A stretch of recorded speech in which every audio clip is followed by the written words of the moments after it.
Welcome back to the Form is Temporary podcast. And we are here on the final episode of the 2024-25 season to look back at the season that was FPL. And it's always quite emotional on the final episode, but it's even more emotional this time around for this last Form is Temporary podcast. We have got of 2024-25, one of the biggest names of the FPL community, to look back at 24-25 and look ahead somewhat as much as we can with so much to change for 25-26. He's a massive member when it comes to his content produced on the brilliant FPL Wire on YouTube and on Spotify. And he's also not just a great guy in general, but he's also a very, very impressive manager when it comes to his previous rank history. I mean, it's really quite mind-boggling, really. 5 top 10k finishes. I think it's 8 top 25k finishes. So it's an absolute pleasure to get on for the final episode. Praz from FPL Wire. Praz, how are you? I'm doing very well. Thank you for the kind introduction. It's a pleasure to be on. I know we've tried for a couple of times to have me, and I finally managed to make it. So the pleasure is on mine. Thank you for having me on, guys. No, it's an absolute honour. And once again, for this final look back at the season, I've got my trusty co-host for this last 2 years. Chris, how are you? I'm good. I'm liking my new position as well, right beside Roberto. It's been a bit of a while, kind of been in different rooms recording. So yeah, it's nice. But yeah, no, great to get you on, Praz. I mean, as we'll talk about, I'm sure, like your season has been absolutely sensational. And I think I have a lot to thank you for with the wisdom and kind of knowledge you impart on the FPL show and various other podcasts for my own rank. So yeah, thank you. My pleasure, man. And you've had a great season. So congrats to you as well. Yeah, big yourself up, Chris. I mean, the winner of the Former Temporary Podcast League, and it was an absolute walkover, a bit like Liverpool this season, winning it in game week 34. So you had a nice, easy game week 38. You could put your feet up and relax and get the trophy celebrations out. And of course, it was a bit more of a stressful final day for those at the bottom of the Former Temporary League. We'll update all the final standings with regards to that. We also, this season, Praz, I know you unfortunately won't get the chance to give your differentials with the season over, but we have run a differentials across the season with each guest that's come on and each co-host that's helped out. And it's a thrilling climax between me and you, Chris. And we've sort of faced off with our differentials last week. Me 1 point ahead on 22, you on 21. So we'll reveal how that went. Of course, our guests, Andy Martin and FPL Lord Phidias was brilliant last episode. Really enjoyed that one. So see how they got on. And of course, we will end with looking back at the season, sort of, highs and lows of each of our seasons and the main sort of moments really that could be remembered, the best FPL players across the season. And then maybe some early predictions, sort of price predictions maybe for next season as early as it is. It's good to sort of think about that sort of thing. So, yeah, we'll launch straight into it by looking firstly at Praz. I mean, you, when it comes to ranks, are very consistent, and it was an absolute pleasure to be at FPL Meets at the weekend just gone. An amazing occasion always for Game Week 38 at the Thirsty Bear in Waterloo. And of course, FPL Harry, his rank history is absolutely incredible as well. He got another top 10k finish.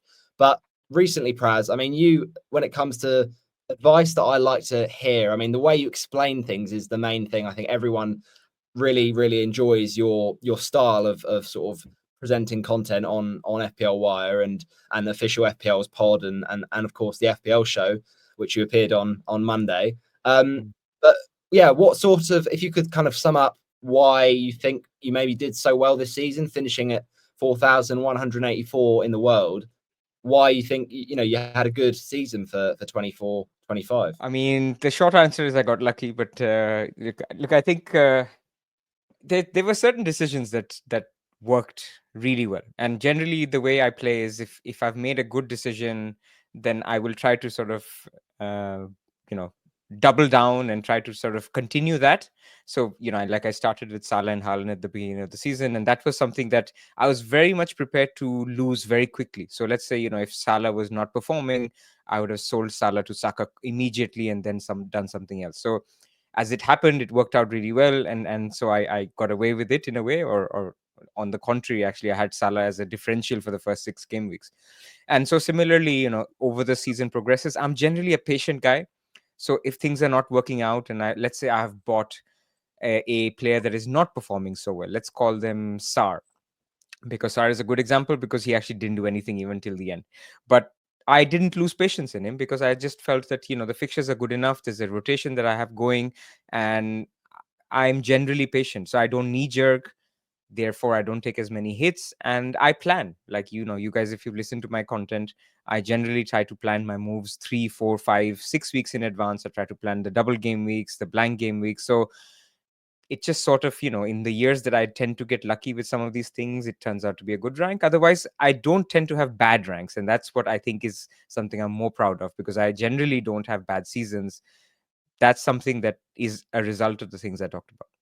Yeah, well, that's really impressive. I mean, most FPL managers, even the elite managers that have had sort of top 1K finishes, even sort of, as you said, the top 5K, I mean, they tend to always have at least one season where it all goes wrong. I mean, I know Let's Talk FPL Andy had that one season, his team was hacked, and those sort of things you can't do anything about. But yeah, it's amazing to see your level of consistency with ranks. And, it's interesting, Praz mentioned there, Chris, about sort of planning. I mean, this season, I don't know if you agree with me, but it feels like sort of the season that suited the casuals a lot more. And, there's been a lot of late minute changes and sort of announcements and new chips come in that we didn't expect to come in. So it's almost meant it's maybe been a bit more difficult to sort of plan each sort of 3 or 4, 5 or 6 week ahead. So do you think this season really has suited the casuals, or do you think, I mean, maybe Praz is the evidence we need to I'm the show? casual.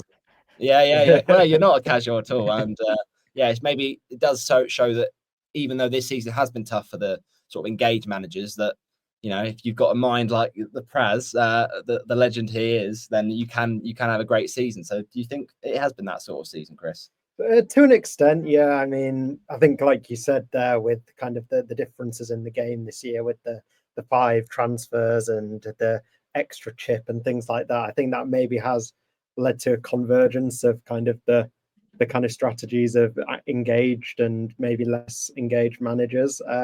But yeah, I think it's so hard to plan ahead. I mean, I really do respect both of you, but like the amount of effort you go to each and every week to kind of plan your moves 3-4 weeks in advance. And yeah, I think for a lot of us, it's very much off the cuff, kind of wait for the press conferences and then make decisions last minute. But yeah, I think having that kind of rough plan in place beforehand, even if you don't kind of follow it to a regimented kind of level, it can still be so valuable to give you that kind of foundation, I guess. Yeah, well, I guess Praz, the difference for Chris, he's had an amazing top 25K finish this season, but his previous seasons of playing a bit more casually, he probably has got more time he spent with human beings outside of the game. He's probably got more of a social life than us. But you know what? We'll take the ranks and we'll run with it, right?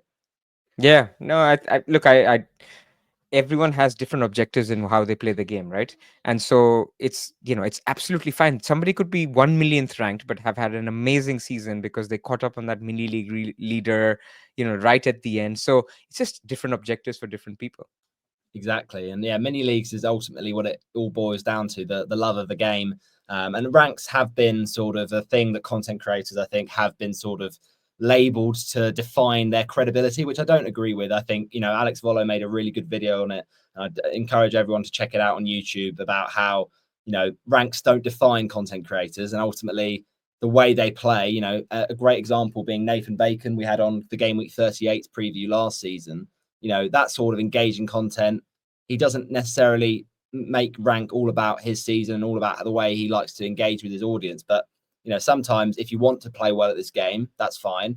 But equally, if you like to be sort of different and make some risks, and sometimes that might come at the, expense of your rank, Chris, I think that's a good way to play as well. Yeah, 100%. Just different styles, isn't it? I think some people get enjoyment by maybe planning and being a bit more conventional in their approach. But yeah, like you said with Nathan, I mean, he's a prime example of you can get enjoyment by being a bit rogue, going for random differentials and just having fun with it. Because I think sometimes it can get lost, the fact that it is a game and like you want to enjoy it first and foremost. So yeah, no, it's just great that everyone has different ways of approaching it, really. Absolutely. Yeah. So a nice game week for you, Praz. I mean, obviously, I'm not sure. Was it a red arrow in the end for you?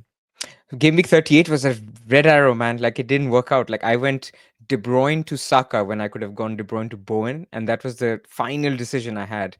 But then, Oh, the main things that a lot of people were backing, which is basically Arsenal keeping a clean sheet. I had double Arsenal defense. It didn't work out. People were banking on Newcastle basically doing well against Everton, winning 2-0 or something. Then eventually lost. So I had Livramento, I had Isak, who was a little bit of a differential. That didn't work out.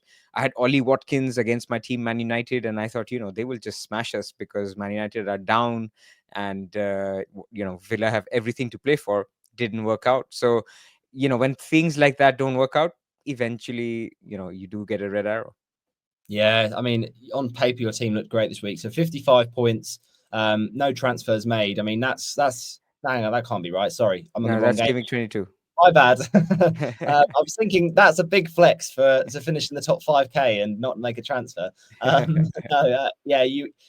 think I guess you will be a bit frustrated, but the fact is you set yourself such high standards to be 2.6K after game week 37.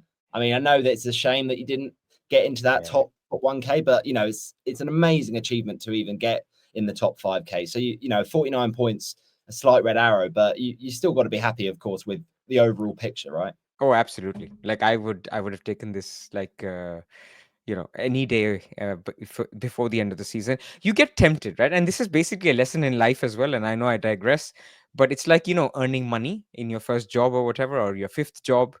Yeah. And if you're earning money that you think, when you were in college, you think, oh, if I earned this amount of money when I was 30, I'd love it.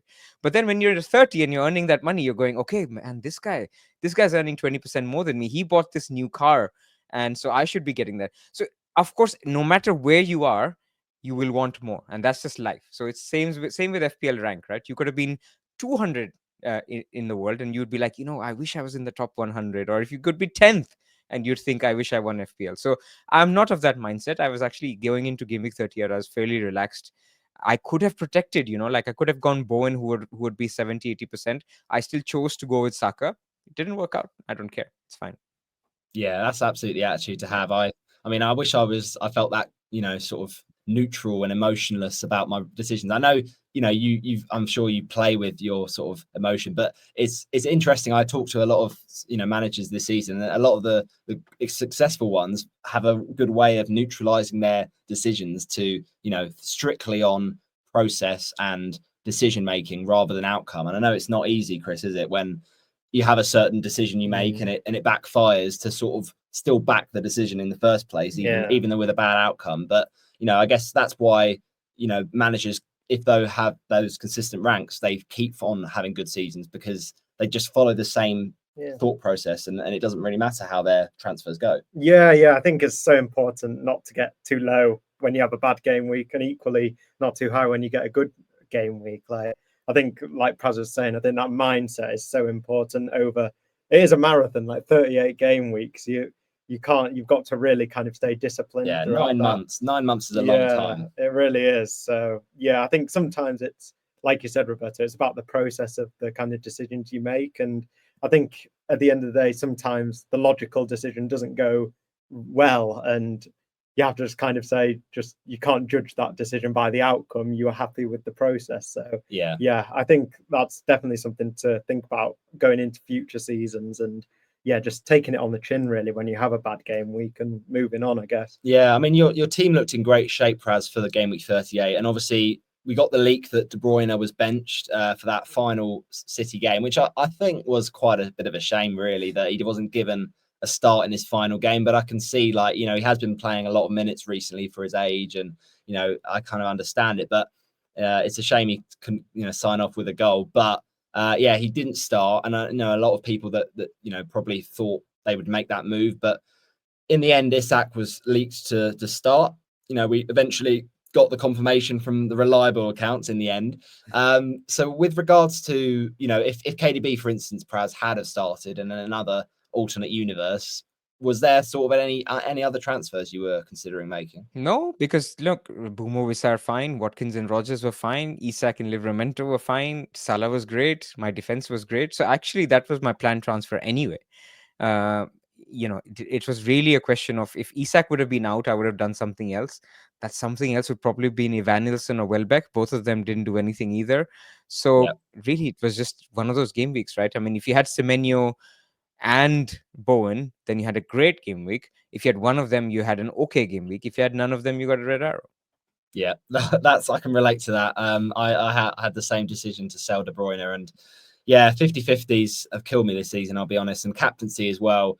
If you captain Bowen, I mean, fair play, because he was that differential punt. A lot of people went Salah, but yeah, with regards to the team, I mean, look, Raya, this kind of back end of the season, Chris, has been frustrating. Obviously, we pay a lot of money for these premium goalkeepers, and this season again, Henderson, Pickford.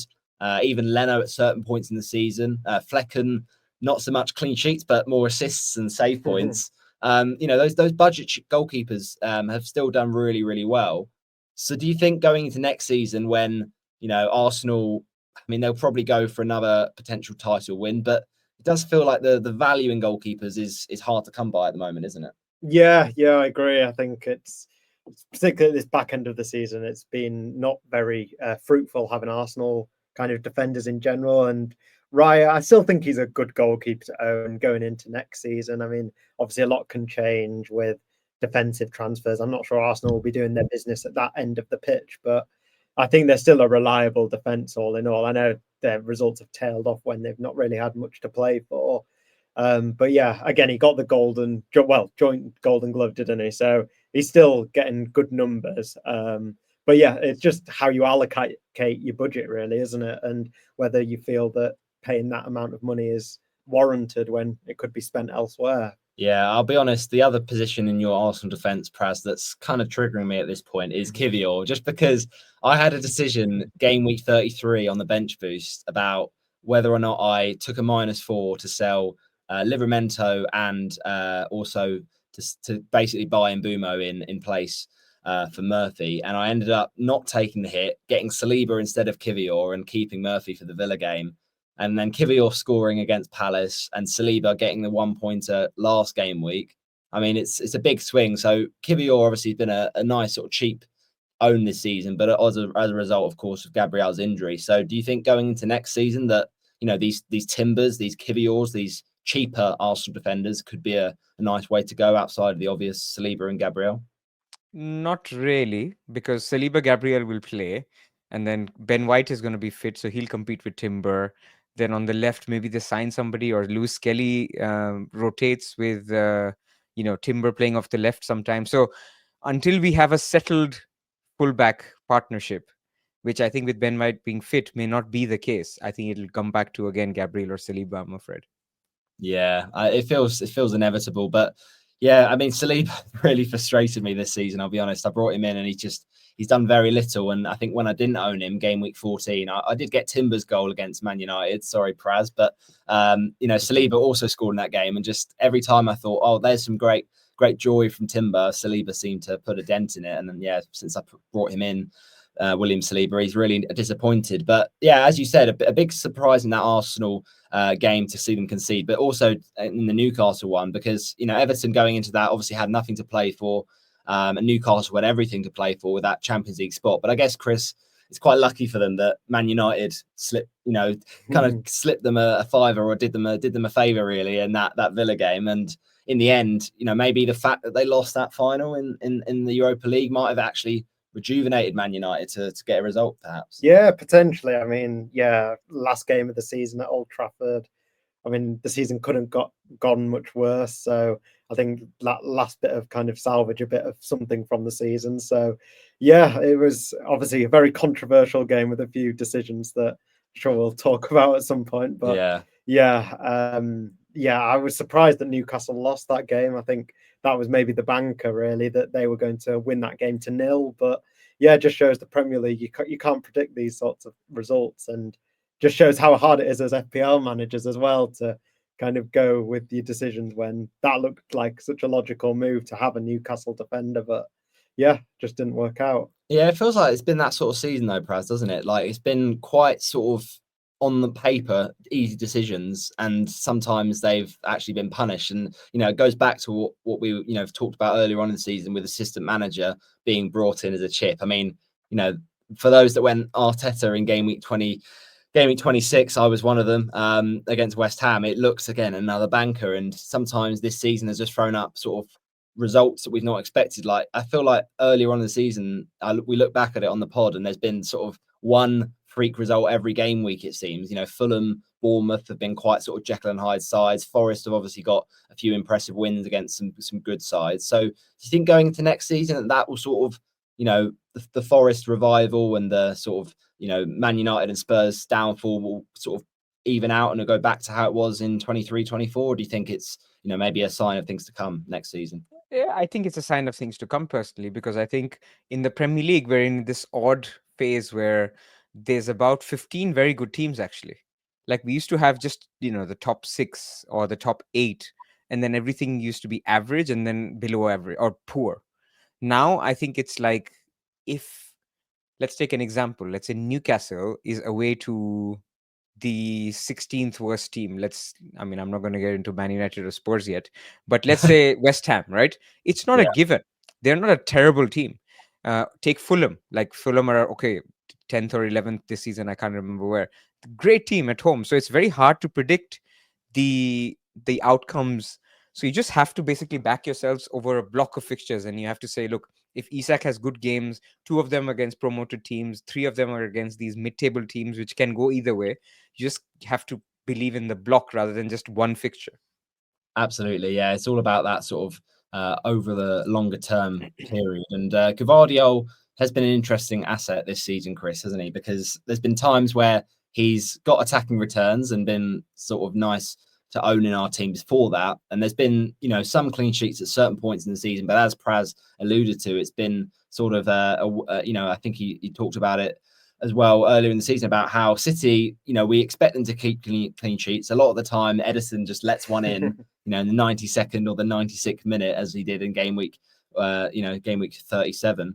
But ultimately, when we come down to, what Gvardiol has done for this season, he's been one of the better defenders because of that goal threat. So do you think, again, going into next season, the defenders have really not sort of delivered this season with the changes to the bonus points and how every goal conceded is punished in the BPS system? So do you think going to next season you will just sort of go with those sort of more expensive defenders like your Gabriels, Gvardiols, and your potentially your Munozes as well? It's really interesting because I think when you're looking at those premium kind of defenders, you kind of want more than just the clean sheet potential. You want kind of that attacking output. And I think Praz alluded to it on the fantasy show about Gvardiol's position change for City. I mean, I think he did go back to left back in the last couple of fixtures, but that really nullified that threat that he had. And Nico O'Reilly, I guess, came in, didn't he? Yeah, and he sort of moved him back to centre back, and we had also Nunez on the other side for Man City. Yeah. And do you think that sort of wing back system for Man City next season, Praz, will kind of carry on and keep Gvardiol moving back into centre back position? Look, it's going to come down to injuries and signings, right? So they're in the market for a left back. If that happens, I think Guardiola will be a left back. Now, does that matter too much when he's got great bonus potential in minutes? No. But then, if there's a left back, let's say they sign Ait-Nouri and he starts every single game, then of course he becomes more appealing. But we know it's not that easy with Pep, right? Every new signing means there's more rotation in every position. So unless somebody also leaves or gets injured, it's difficult to say, who that might be. I still think Guardiola would be a good pick regardless. Yeah, exactly. And he does pick up those bonus points with 2 on the final day with that much needed City clean sheet. And for those that did have double City defence, I mean, this sort of last 4 or 5 game weeks has been a massive swing in that favour. And obviously they've kind of focused on that side of things where they've struggled to score goals with Haaland's drop off. And I mean, Ruben Diaz has had a good end to the season as well. So it's been an interesting kind of end to the season for City. Obviously a trophyless season for them, and they'll be a very strong favourite for the title, I think, next season with Rodri back and a few other additions, I'm sure. The midfield for you though, Praz, Salah on the captaincy. I mean, it sort of looked to tap in. I know that there were some people that maybe had to try and risk a mini league and go for someone different. But against that Palace side, we felt that, you know, it would be the sort of high scoring game. In the end, it only ended 1-1. But I guess this is why Salah's so good, isn't it? That he gets a 10-pointer and he's just so involved with everything Liverpool do, isn't he? Absolutely. I mean, I think it was a no-brainer this week to captain him. Of course, if you did Bowen, you profited it even more. But I just think this was the fixture where I expected him to get minimum a return. I think, you know, he could have had more, but could have had more in a lot of games. So I think it was fairly straightforward this week, to be honest. Yeah, I mean, what a season for Mo Salah, Chris. I mean, he's breaking records left, right, and centre. He's got equaled the overall goal contributions for a season with the likes of Shearer. I think it was 47 in the end. I mean, it's actually baffling what he's done this season. And when you think how good he was in that first season at Liverpool, you know, scoring those 303 FPL points to beat it by 41. I mean, it's not even just slightly beating his previous record. It's absolutely destroying it. So, I mean, it'll be interesting going to next season with Salah, what his price is and what Haaland's price is in comparison, who's had a much worse season. So do you think Salah is just, it sounds boring, but is he just going to be that perma captain unless we see anything different next season? Well, I'm not sure I ever agree with perma captain, but I think like as an asset, I mean, at the start of the season, if Liverpool have good fixtures, I think he's just a lock, isn't he? And he always seems to start seasons well, doesn't he, as well? Coming off the back of a summer with no international football as well. I think it could be really good to own him at the start of the season. And yeah, it's staggering the numbers he's putting up. To exceed that totally got in his first season by that margin, like you said, is just, I think it'll take some topping from any player, him or anyone in the future. Yeah, absolutely. I mean, Salah's been weird this season because he's had probably some of my best moments for my team, Praz, but also I've sort of managed to dodge some of his great weeks, especially I think it was game week 3 against Man United when, you know, if you did go for, you know, the no Salah team and you went for Haaland, he did score those back-to-back hat-tricks, the Man City man. But I mean, Salah sort of went really big in the first few weeks of the season, and then I think a few people thought, oh, we need to start getting him in. And then he sort of underwhelmed. I think he got sort of a few returns, but sort of assists in game week 5 and 6. So it wasn't as explosive. And then Salah sort of had another great part of the season. So do you think going into next season, like if we do have a decision between Salah or Haaland or neither, as you know, has been sort of popular points this season, do you think it will be just trying to work out based on fixtures, or do you think it's more Salah's being so consistent across more seasons than maybe Haaland? But I know that Haaland's been in the league for less time, obviously. I think always fixtures. So I wouldn't say Salah is like some kind of an essential.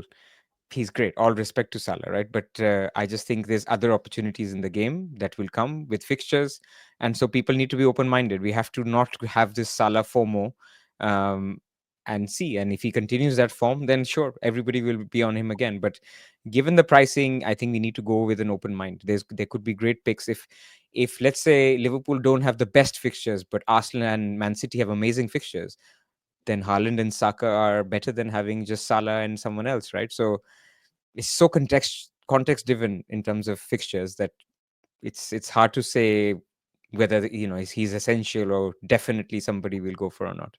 Yeah, that makes sense. I remember a lot of people going for Jota in game week 1, thinking that could cover Salah. I mean, they absolutely didn't. And I think it's not necessarily thinking it would cover it, but just hoping that the damage from Salah wouldn't be so bad that Jota plus Haaland and versus Salah versus a cheapie would kind of be outscored. And yeah, as you rightly, you know, mentioned on the FPL Wire this afternoon, you know, day of recording on Tuesday, you know, brilliant stream with Zoff and Prano, and you talked about how the switch for Erling Haaland obviously was a big sort of moment, a turning point for a lot of people to kind of have a good season in game week 9 and 10.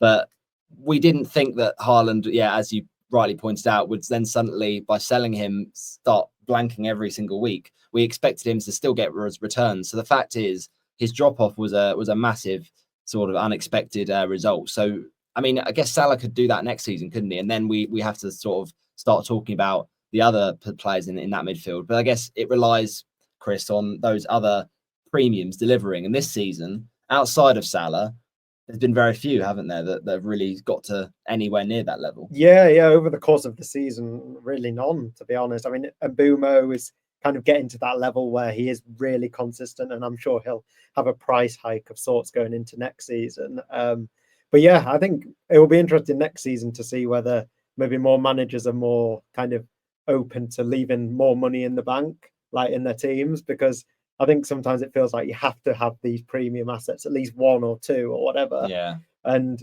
sometimes it's just not worth it, as this season has probably shown. And it's nice, isn't it, Praz, going to, like, for instance, game week 2, to have that 0.5 in the bank or that 1 million in the bank to give you that flexibility. And I suppose these 5 free transfers now do mean that we need to sort of be happy to be patient as FPL managers. But it's tough, isn't it? When you have all that money sitting in the bank calling your name, it's hard to resist, I guess, sometimes.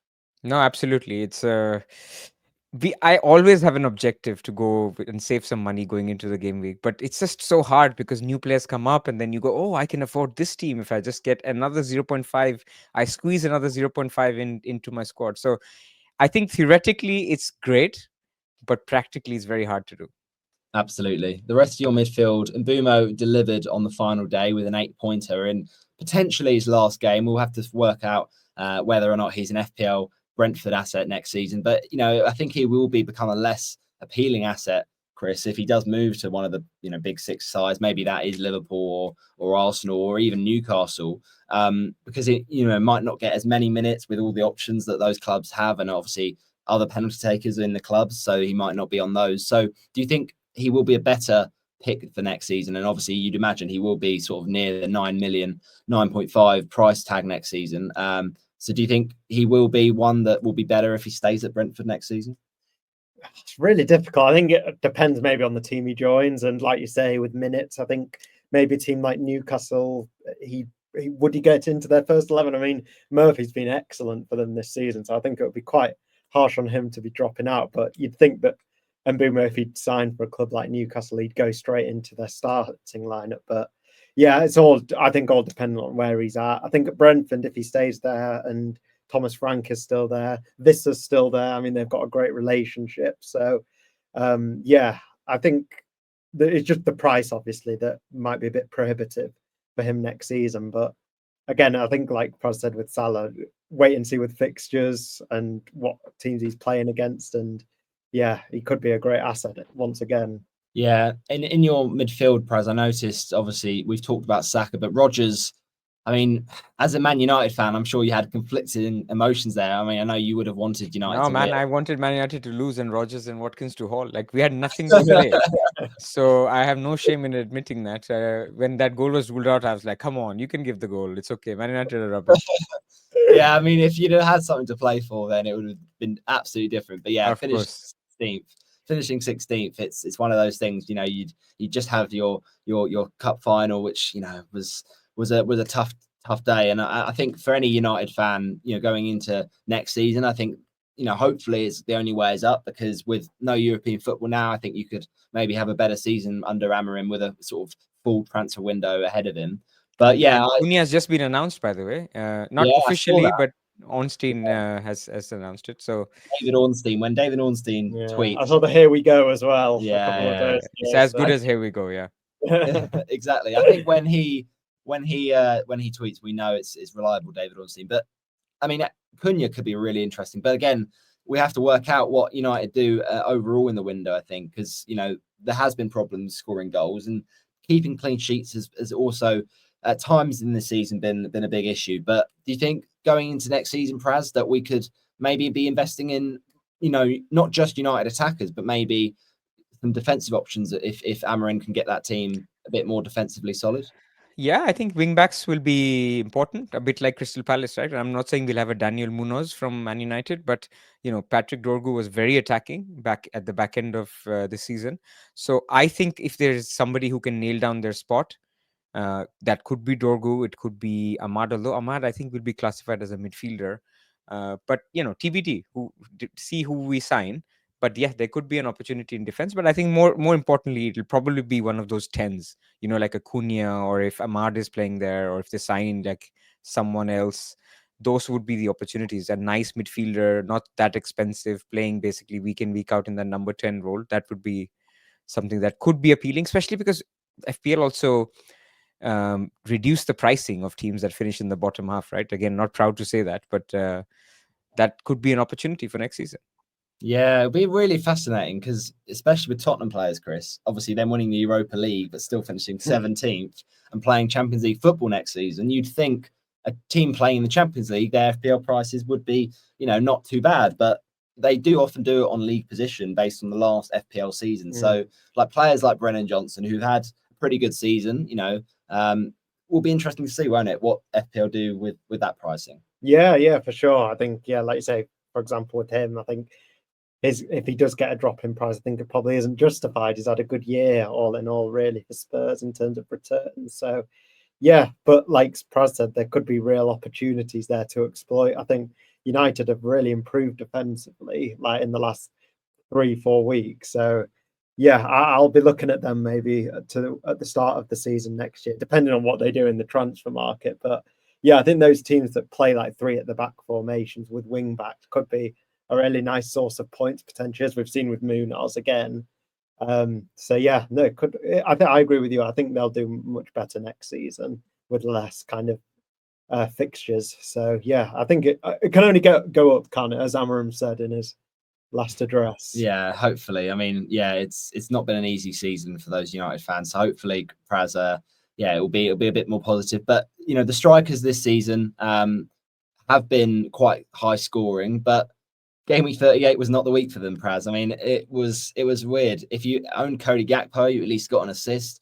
But outside of that, it was quite bare. And obviously, you had Isak, Wissa, Watkins. I think most people would have probably said they were the 3 best forwards for this week. But they, combined in the end for, quite a measly 5 points. So do you think going into next season, like, again, expensive strikers will be the way to go with Haaland having a poor season and the Watkins season was okay in the end. He kind of ended well, but it's been disappointing throughout certain parts of the season. Yeah, so I don't think we can generalize with the strikers. Like, it depends on, if we get cheap penalty taking strikers, then they become really good and appealing, right? So those are where your enablers come from. But I think apart from that, I expect price hikes for Isak, Watkins, maybe a Mateta, but not sure about that with no penalties. So there are so many good strikers these days. Not as many as 10 years ago when people used to play with 2 up top. So the options are smaller, which is why the 3-5-2 started to become popular, because not every team had 2 strikers anymore. So I think it's a little bit of a question of, again, fixtures, enablers, the pricing of other people. If, let's say, Salah and Saka and Palmer and Mbumo and Haaland are all very expensive, then maybe we see the year of cheap strikers, where you need some cheap strikers to enable all of that. So it really, really depends.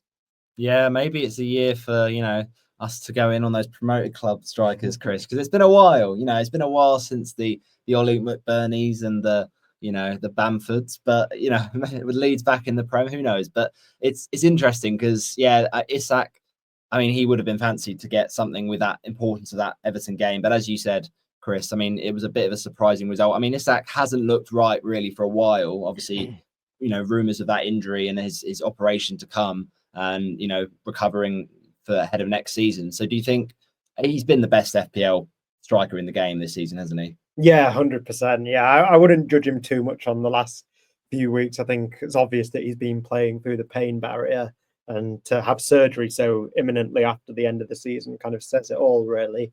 But yeah, he's just been a fantastic asset to own. I'm sure, again, like Praz said, he'll get a price hike, so it'll be a bit more of a question whether he's affordable next season alongside your Salahs and everyone else. So yeah, but yeah, he's been undoubtedly the best forward, I think, this season. Yeah, and what a season it's been, Praz. The 4th highest scoring forward for Johan Wissa. I mean, he was at the start of the season quite a big differential, and he had sort of his injury at the start, which was kind of a hindrance to him not finishing in those top 3 for points of forwards. But he has absolutely excelled this season alongside Brian and Mbumo in that team. Do you think Wissa's been sort of one of the most underappreciated forwards of this FPL season?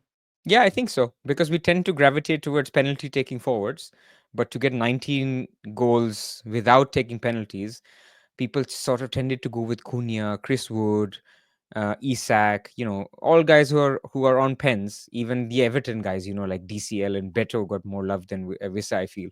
So I think he was underappreciated. But then people always had this dilemma, right? Can you double up on a team like Brentford? Can you trust their attack? But it sounds like you could. Yeah, absolutely. And Watkins will be interesting. I mean, Villa, they do need to kind of keep up the momentum. Obviously, getting Europa League in the end, they're going to need sort of depth in that position. And obviously, selling Duran in January, they've not got as many options. But if Arsenal need a striker, Watkins was rumoured to go there, and I'm sure they'll try and get any striker they can at this point. But Gyökeres has been linked as well, so a move to Arsenal for Watkins would make it interesting for FPL, especially the lack of FPL assets there's been for forwards recently, Chris. So do you think in that Arsenal side that maybe Watkins would be a nice addition to have that in FPL? Yeah, I could see him doing well in that kind of structure that they have at Arsenal. I think it's going to be so interesting this summer because it seems like all the big clubs are looking for a striker.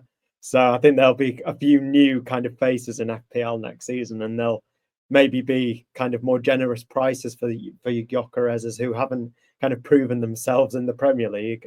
So again, that could be a kind of opportunity for FPL managers. I think there's always maybe a bit of a reluctance to go with players who are new to the league sometimes because you want those kind of proven assets. But I think with the kind of the prices of players like Isak and likely Watkins going up, I think like opportunities with Gyökeres or even like a Sesko I've heard could be entering the Prem. So there's plenty of opportunities with new signings. Yeah, exactly. Yeah. And obviously we get to your bench, Praz, which Areola, I understand why Fabianski was played for his final game, but those that had Pickford off the bench for Areola, got very sort of fortunate this week. But with the rest of your bench, I mean, Ismail Assar we're going to get to because he was a big thing in my team. But Konza and Munoz on the bench, you benched the right players there. But was there any sort of, I mean, there couldn't have been with the fixtures you had. And obviously, I guess, were you hoping that maybe Saka didn't come on with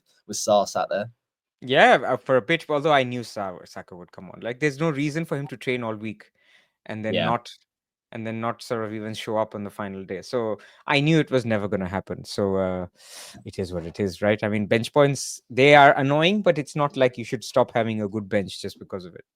Exactly. I think, I mean, that's the way I've been playing Praz for probably the last 3 seasons, and it's been painful. I'm not going to lie. There's been times where I've questioned why I play this game when I get a 15-point haul from Lewis Hall on my bench this season. But there are other times where you think, you know what, it's always better to be safe than sorry and have points in case of disasters and double game weeks and postponements and weather freak accidents. So I think it's important to be prepared. And this season has shown that the premiums sort of dying off a little bit has meant having a deep squad, relying on sort of cheap players around those premiums has not been the best strategy. So having more sort of mid-priced 15s is probably the better way to play. So we'll be interesting to see how that develops next season. But really a very amazing season for you, Praz. We then will go to your season, Chris, which was the next ranked after, Praz's 4.1k. Yours was a little bit lower, but still a fantastic season. And, at one point in the season, you were around that rank, I feel like. Yeah, I can't remember when. I think maybe game week 24, 25 around that time. So there was a bit of a drop off, I think, after the wild card in game week 30. And after you'd wrapped up the TFIT Pod. Yeah, of course. I was on the beach, so to speak, for a few weeks. All in all, I really couldn't ask for more really with that rank. I think it's uncharted territory for me. I've definitely never been kind of this far up the rank. So it's been a nice change, and I've really enjoyed it. Yeah, you've had a really good season. I mean, just looking at your history, I mean, 25.8k is brilliant. Considering your previous seasons, I mean, last season just outside the top million with 1.7 million, and then the season before that the same. I mean, looking at those previous ranks, I mean, you wouldn't have known that Chris was the FPL guru, really. I mean, I know I'm bigging you up, but I feel like you're the podcast Praz this season. So, if you look at your team for this week, Chris, I mean, it was a very solid game week. And I know that this was obviously a disappointment to, drop from 22k to 25k. But Raya getting you a few clean sheets towards the end of the season. Obviously, shame about this week and the clean sheet wipeouts there for Konza, Milenkovic, and Byrne. But as a Chelsea fan, obviously with the Champions League battle, I can imagine you were glad that all three of those teams conceded, weren't you? Yeah. I mean, particularly Milenkovic in the head-to-head game between the two. So yeah, I just didn't have enough faith in Chelsea, obviously, and having Mark Cucurella third on my bench was obviously a bit annoying. But like at the end of the day, having Chelsea win and missing out on some points in FPL, it's not the end of the world by any means. So yeah, but yeah, again, it was a bit frustrating to get the red arrow, like you said, in the final week. But I think sometimes you have to kind of push for more. And like Praz was saying earlier, sometimes you're not satisfied with that rank. Yeah, definitely. Maybe that was my downfall a bit this week. But yeah, again, like I said, 25k, I would have absolutely snapped your hand off for it at the start of the season. I think, as you showed those ranks there, I mean, I was kind of aiming to get into the top million this season to breach that for the first time. So this is, it's been a bit incredible, really. No, it's been a great season, and Jarrod Bowen has been a great addition for you on that final day. Obviously, we were messaging before I went off to FPL meets in London, which was we'll talk about. It was an amazing occasion. So shout out to FPL fella Dan and FPL Nima for their great work in organising that every season. But you messaged me and you were like, "Oh, I'm going to bring in Bowen," and I said, oh, "Okay, good luck," And then you asked me, "Did I bring in Welbeck?" who I backed on the differentials, and we'll get to that and how the final table stood. But me not getting Bowen in any of these last sort of 5-6 weeks has really ruined my season. But if you did go Bowen, fair play, because it's frustrating. I mean, it's always about this with FPL, Chris, isn't it? Hopping on and hopping off at the right time. I remember I had Jarrod Bowen in for I think it was game week 26 or around then, for the Leicester game. 27, and he got just an assist against Leicester, and I thought, right, that's not great. I then free hit him out in game week 29, just an assist. And I thought, well, this guy's not really doing anything. So I wildcard him out in game week 30. He blanks. I'm thinking, right, that was a good decision. Without him in game week 31, he scores 7-pointer. Bit of a shame. Still don't own him for the Liverpool game because it's a tough fixture. He blanks. I'm thinking, all right, we're all good. And then I don't get him in game week 33, and he scores 9-pointer. Oh dear. 10-pointer. 2 assists against Brighton, a 9-pointer, another 8-pointer, and an 8-pointer. And for the first time since game week 34, he gets a double-digit return. And that's the thing with Bowen. He's been so consistent, but he's not been one to get, usually more than about 11 points in one game week. So it was a huge game week for those that did go for Jarrod Bowen as one of their, replacements for a Saka. Was there any consideration from you, Chris, to captain Bowen, or were you just happy enough to have him in the team? Yeah, no, I didn't consider it, to be honest. I think I was in this kind of same dilemma as Praz with the Saka Bowen kind of 50-50. Luckily, I've come out on the right side of that. But again, I think both on paper look like really good picks going into the final day. I'll be honest, I got convinced. The brainwashing from Andy Martin, Praz, it got me about Bowen with his stag do coming up, and I thought, yeah, all right, he probably will play, but does he want to get injured before a stag do? Does he want to do something a bit dodgy? So I didn't want to take the risk. And to be honest, Praz, I was looking at a lot of my mini leagues, and I was thinking, well, I'm about 2 points, 3 points behind, and if I replace KDB for Bowen, I was going to always sell Vardy. I've taken a -4 to buy Bowen when everyone ahead of me has already got him. So it kind of makes sense to go against him. But going against Bowen in this end of the season, Praz, I mean, it's been pretty painful, isn't it? He's just been so consistent. It has been painful, but it's just one of those things you can't do anything about, because I don't think any transfers, like if I think of my team, from the times the wildcard happened to the game week 38, there was always something that was going on that needed more attention. Like, to go and, get your third Arsenal player ahead of the Arsenal double game week. Then you had the free hit. Then after the free hit, Mbeumo was the priority over Bowen. After that, Wissa was the priority. Again, I'm talking of my team. Yeah. So there was always something. Then Watkins became the priority ahead of, his really good fixture against Tottenham. Then game week 38. I was all about Vardy. Yeah, well, fair enough.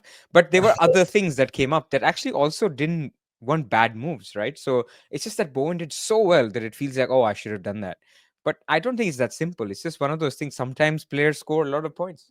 Yeah, and we can't own everyone, of course. And we all have different teams with different needs in different game weeks. So yeah, it makes sense. But fair play if you did go there. Mbumo, as we've discussed, returning Minter. Minter for you. I think you wildcarded him in game week 30. Is that right? All the way back. I really cannot remember. I know the prime reason for owning him was for the bench boost in 32 when they had Leicester at home. Yeah. Obviously that didn't come off at all. I don't know. Yeah. Thank you for checking. No, yeah, I think you. Yeah, that's no, I must have brought him in. You know what it was? It was I brought him in for the bench boost. Yeah, I really wanted to bring in Mitoma, but I think it was that week that Mitoma was an injury doubt, and I think he did miss that game in the end. But yeah, Mitoma was struggling by the end with something. Yeah. So for context, Praz, this was Chris's bench boost in game week 32. I mean, it was tough to take, wasn't it? Yeah. It's just agonising, really, because Milenkovic was on the brink of a clean sheet against Everton. Cucurella, I think he almost got the final touch for a Chelsea goal against Ipswich. So just fine margins, and obviously Brighton. I went all in on them against Leicester, who were pretty hopeless leading up to that. But somehow, bringing in Mavadidi made all the difference for them in that game. But yeah, I think that's where probably if I look back and there was one thing that maybe I made some errors in judgment was probably chip strategy this season. And I think hopefully that's something to learn from next year. Maybe it felt like sometimes I went to try to be different for different sake, when sometimes the kind of strategy that mainly more FPL managers were using, there's a reason that everyone was using it. Yeah, I mean, it's interesting. We had this conversation earlier in the season, me and Chris Praz, about free hit, and I kept saying to Chris, like, I think free hit 34 is the way, because I mean, we both wildcarded game week 30, so we were on sort of very similar strategies. But I remember you were always thinking about 31. This is the funny thing. This is the funny thing. I was so pro game week 31 wildcard, and then I looked at it on the Tuesday of the deadline 30, Praz, and I was like, well, yeah, go on then, Praz, because my team wasn't going to be that different from 30 to 31, and it did look good, and it did well. But yeah, I was always sort of so pro bench boost 33 and anti bench boost 32, and so because of that, I kept saying, oh well, if you set up your team in 30 right, you can have a really good free hit in 34, but you were always thinking you wanted to go into 34 without free hit and use it in 33, which I get why, because on paper free hit 33 looks exciting, but it didn't really deliver, did it? So it's one of those things where different people have different ways of playing this game, especially with chips, as Chris just mentioned, Praz. I mean, some like to play the free hit in a defensive way, and some like to play it in a bit more of an aggressive manner. So do you think going into next season we've learned any more about those chips and when to play them, or is it just, again, dependent on what sort of manager you are, really? Team dependent, fixture dependent. I don't think we should set predetermined rules with these things on when we should play a free hit, blank or double, when do we play bench boost, blank or double. And by the way, the chips might be a little bit of a change also. So we just stay open-minded. Yeah, exactly. We've got to kind of be ready to move with the times. But look, you know what? Considering it was a small red arrow for you, Chris, still a very strong game week in 38, because Salah captaincy was a great shout, and Bowen really did deliver you the points, and Watkins was a shame alongside Minter. But on your bench, I mean, as a Chelsea fan, I understand if I was in your position, I would not be putting all my faith in a Chelsea player in that magnitude of a game, just because it was too nervy, right? And I know you put him third on bench there, but for those that did go Cucurella on a wild card or a free hit on 38, fair play with a nice 8-pointer. But yeah, Munoz and Marmoush, were you a bit worried about Marmoush, or did you think, oh no, should be fine, don't have any problems with him being on my bench? I mean, I think after, obviously, he scored a fantastic goal in the previous week, didn't he, against Bournemouth, but his away record for City hasn't been lived up to kind of his home form, so I wasn't too uncomfortable benching him, but obviously, and he wasn't on penalties, was he? True, with Haaland, he'd missed the game against Palace, so it was always a risk. I mean, it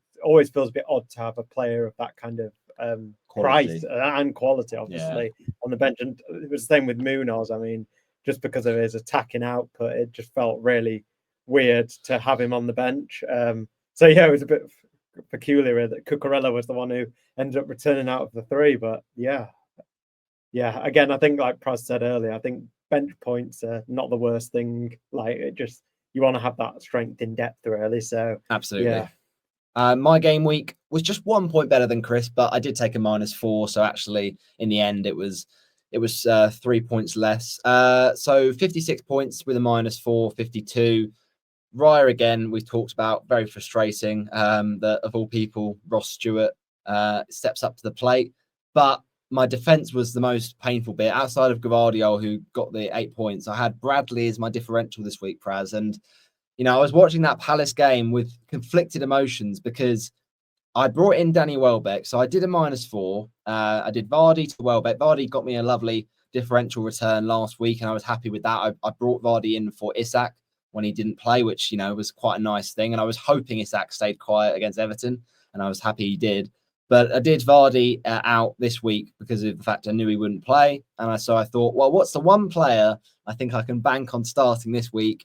I'd made the move on Friday as well. I was that confident. And yeah, Welbeck out of nowhere doesn't play. I mean, there was tweets after, I'd made the transfer from, I think, FPL Instinctive, some people murmuring that, he'd come off in the Liverpool game, wasn't looking too good. But I didn't expect him to not start because of that. I thought he'd just play through it because they didn't really have any other strikers with Pedro not being available. So it's, very frustrating. But in the end, when I got that Brighton team, I actually was pleased because I thought, well, you know what, that Palace game could have goals and maybe Ismaila Sarr could pop up with something.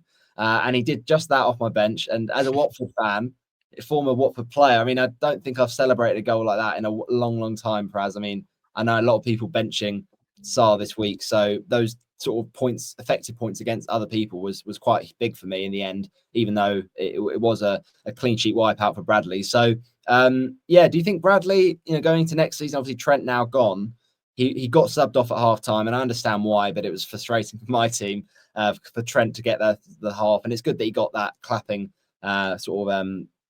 commemoration in that last game. But do you think next season, obviously Frimpong, rumored to join Liverpool, and Bradley will have a bit of competition, you'd imagine. So do you think Connor will struggle to get as many starts as maybe this season? Yeah, I think unfortunately he's a non-option until Frimpong is there. And I think Frimpong as well is a non-option. I mean, unless Bradley completely, like, it becomes like a Trent situation where Bradley never starts. I think neither of them will be options, unfortunately, if they keep, sharing minutes. Yeah, that's the thing. And Liverpool will want to strengthen their squads going into next season to try and lift another trophy, another title. And that's the issue with this, because Liverpool didn't make any transfers under Slot. And, so we kind of, although there was rotation in the attackers, defensively, they didn't have too much depth in those positions. So you kind of knew who was going to play. But yeah, it might be very different after the summer transfer window. But Bradley, has been a nice differential in the last sort of run in. He got me a nine pointer in game week 32, so I'm not going to complain, especially when he was one of my differential picks for 32. So pretty pleased with that. But Munoz was great this season. I actually had him, so he was the only player, Praz, I've owned game week 31 and game week 38 was Daniel Munoz. I just wish I hadn't gone for him early on when Palace was so poor. But yeah, he got me an assist, I think, against Brentford on the opening game week. But yeah, it was a tough start, and Munoz has been the best defender to own in the game. So it'll be interesting to see where he's priced next season, especially if Palace do struggle a bit with the European football to play. The midfield, though, we'll get to Sarr in a second, but Luis Diaz was my other transfer. Now, if I hadn't have brought in Danny Welbeck and just left Vardy there, I'd have still got Sarr's points. But I took a -4, which involved buying also Luis Diaz for Kevin De Bruyne, who I knew was benched. I mean, frustrating that one, really, Praz, isn't it? Because Diaz did have chances against Crystal Palace. And, the first sort of 20, 30 minutes, I thought, oh, this is going to be a game where Diaz hauls, because he looked involved. He had a couple that just went just past the post, a header just over the bar. I mean, Luis Diaz has had a fantastic FPL season, so I went for him because I just thought, trophy lift day, Liverpool will want to score a few ahead of their big day out. But in the end, going for Bowen, I mean, I know that was less differential, but in the end, going for him with that 50-50 call was a big swing in the end, wasn't it? Yeah, I don't hate it. Like, Diaz has had a fantastic season, as you said. So I think going for that last game week Hail Mary, and I did expect that game to be higher scoring than a 1-1. I think it was fine. It's just one of those things. Sometimes the ball doesn't go in the net. Yeah, exactly. And that's the thing with FPL. Again, we go back to what we said. We backed the decision there because I really had to take a punt. I could have looked at other midfielders that were a bit lower owned, like a Trossard or, potentially a Semenyo, but I just didn't fancy Arsenal or Bournemouth motivation going into that final game with their sort of seasons sealed. But yeah, Mbumo got a nice return and Rodgers 1 point. I mean, Rodgers, yeah, he's been a great own this season considering his price of the start of the season at 5 million. He's been probably the best value owner alongside Jacob Murphy this season. But it has been frustrating with Rodgers, as good as he's been, because he's always hauled in the Champions League games.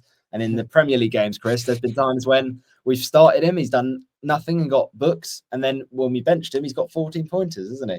Yeah, I know you've kind of fallen on the wrong side of the coin a few times with Rodgers. Either he's been a phenomenal asset there, I think, this season. I think there was a real point kind of midway through the season where he was really consistent with his returns. And yeah, he hasn't been the most explosive, but he's just kind of ticked along with points. And for the price he was at, that's all you can ask for, really. It was just a really good asset to own for most of the season. Is it too much to say, Praz, that Rodgers has been the Cole Palmer of 23-24 for this season?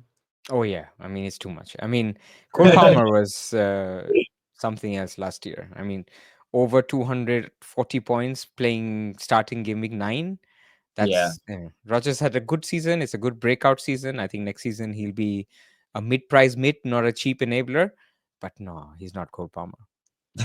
Yeah, I mean, Cole Palmer obviously had a big drop-off second half of the season, so it does make it interesting going into next season, where Rodgers' price will be. You'd imagine it will be sort of around that 7.58, maybe even more. But yeah, that's why it's tricky, because then going into the next season, that to have another good season at a lower sort of expected points because of the price and the value that won't be as much, being more expensive. It will be interesting to see if he can have another good season. But yeah, signing off with a Salah captaincy and Ismail Assar. Now, Alf FPL, who I absolutely love in the FPL community, does some great content, kind of walking about, interviewing people. He was at FPL Meets on Sunday, and it was so weird. Him and FPL Semi-Casual, kind of grabbed me for a sort of chat about my season. And it was about sort of 5-6 minutes into the Liverpool game. And literally, I don't think I've celebrated a goal like that. And the fact that it was caught on camera with Sarr, former Watford player, it was meant to be, really. So hopefully, check out Alf's video when that drops. But the strikers for me that weren't exactly good this week. Chris Wood is always good, I like to say. But yeah, this season he's been absolutely fantastic for me. He had chances though, didn't he? And against your side, Chris, Chelsea, I mean, it's quite kind of hard to understand how he didn't get a return in that game. Yeah, some uncharacteristic kind of wastefulness in front of goal from Chris Wood. I think that one in the first half where he got ahead of Robert Sanchez. I mean, that one was quite unlucky, I thought, because you could see what he was trying to do. And Sanchez is coming out. Yeah, he was looking for more of a deft touch, and it didn't. He just got too much on it. But with the second one, I didn't think he was offside, was he? The one where he was 1-on-1 with Sanchez and he lifted it over the bar. Yeah, he was under some pressure, in fairness, but those are the kind of opportunities he's gobbled up this season. So yeah, I think you were quite unlucky there, because on another day he does get a return in that game. So but he's been a fantastic exactly. asset. I was going to say, you particularly. As a founding one of the founding members, I like to think in my head of the Chris Wood fan club, alongside Yelena, alongside Rupert, FPL Semi-Casual, Jack Kinch, of course. Yeah, I've got to give a shout out to Jack, producer of the podcast last season. And you know what? Jack is just a visionary, because he called Chris Wood last season. He said he was going to have a great season. And, Cunha as well, sort of went on him early last season. And so, yeah, all his picks are coming true. But it's amazing, isn't it, Praz, how much of an improved season Chris Wood has had when he's, had a good end to last season. But Forest finishing 17th and the goals that Wood has scored, it's quite incredible, isn't it? Yeah, and I mean Forest in general, like they have had an incredible season. Again, they will think that they should have done more, and it's the same theory, right? The career job theory on how much you earn. Like Forest will think, oh, we should have got Champions League, but they should be proud of what they ended up with. And so Chris Wood was an important part of that. And yes, there was a little bit of variance involved where he was getting one shot and he was scoring that. And eventually it caught up with him after game week 26. But yeah, overall, I think it's a fantastic season. 200 FPL points is no joke. Absolutely, yeah. On my bench, though, it happened all season, but luckily it didn't happen on the final day. And actually, it was the inverse because of Welbeck and Digne not playing. So Munoz and Sarr coming on. So that's about the first time I think I've got auto sub bench jam this season. Praz, it's funny. I looked on my FPL season review. Shout out to them as well because we always look for this post season, Chris, of like looking back on our season and the highs and lows. And I came across www.fplseason.com. Other FPL season reviews websites are available. But yeah, it was a fantastic sort of look at, points benched across the season and formations used and all that sort of thing. And yeah, I mean, I've always been one to bench points. It's quite sort of a thing I do regularly. But yeah, 309 points on my bench this season. Which is quite a lot, to be fair. And so I think it was about time that we got a bit more luck. So we benched Martinez for his red card. So that was a relief.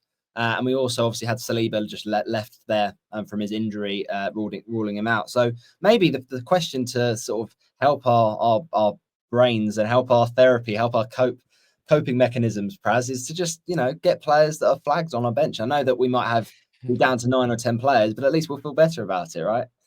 I mean, it shows you that, people hate on bench boost, but actually having a strong, healthy bench where if there's an injury, you don't have to use up a transfer to fix the injury. You can do other things is actually underrated as a skill. So yeah, I think having a good bench, a team that rotates the tougher players can be benched in those games. I think that's a good general strategy.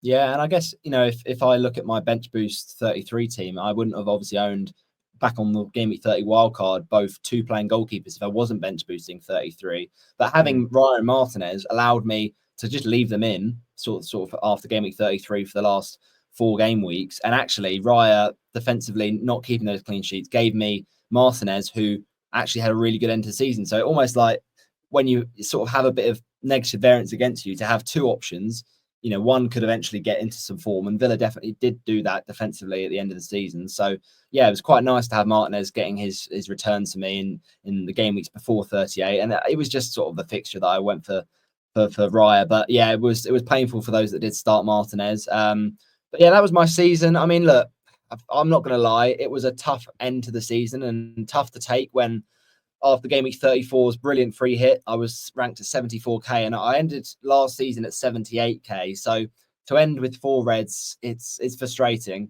I think going into game week 38, I was just thinking, let's just get top 100k, 102, and I was about sort of 13 points off top 70, top 80k. So not too far away, and I thought I'd take a gamble. It didn't pay off. And actually, it's interesting to see here, Chris, the weeks that I did take a -4, which I think I only took, across the whole season, about 4 points hits. So very rare. I mean, I'm always one that loves to take a hit usually, but obviously with this season, the 5 free transfer rule, it's been much, much harder to do so when everyone else is rolling transfers.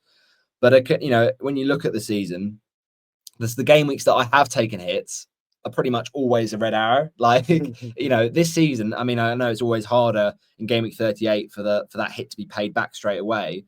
But this season, when I tend to take hits, it just doesn't work. I think my first one was game week 14 when I did take out Isak for the game against Liverpool, which was painful when he scored against them at home. But I brought in Jackson for a no-show against Southampton. But then I equally got Timber's points, but still it was a red arrow, so frustrating there. My other occasion after that of taking a hit didn't come until game week 35, when I thought, oh, let's go Hail Mary. And I think this is what we were talking about earlier, Chris. I was at 74k. I probably could have played it safe for the last 4 weeks, but I instead thought, let's try and get top 50k. Let's try and take a few risks. And actually, it's backfired. So maybe going into next season, we should sort of be maybe more safe, even going into game week 37, and then maybe take the risk later on. Yeah, I think it's really difficult. I think, as Praz spoke about, I think it is a lot of human nature involved in this, that you won't be satisfied with the rank you have. So I think you're always going to strive for more.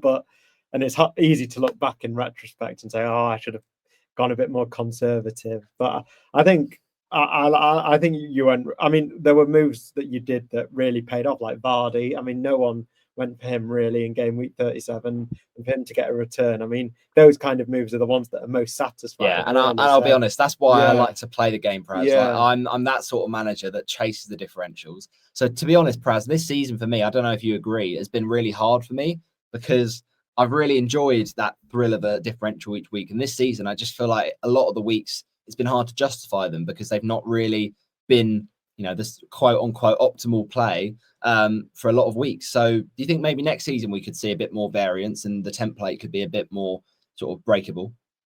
No, I think template is template for a reason.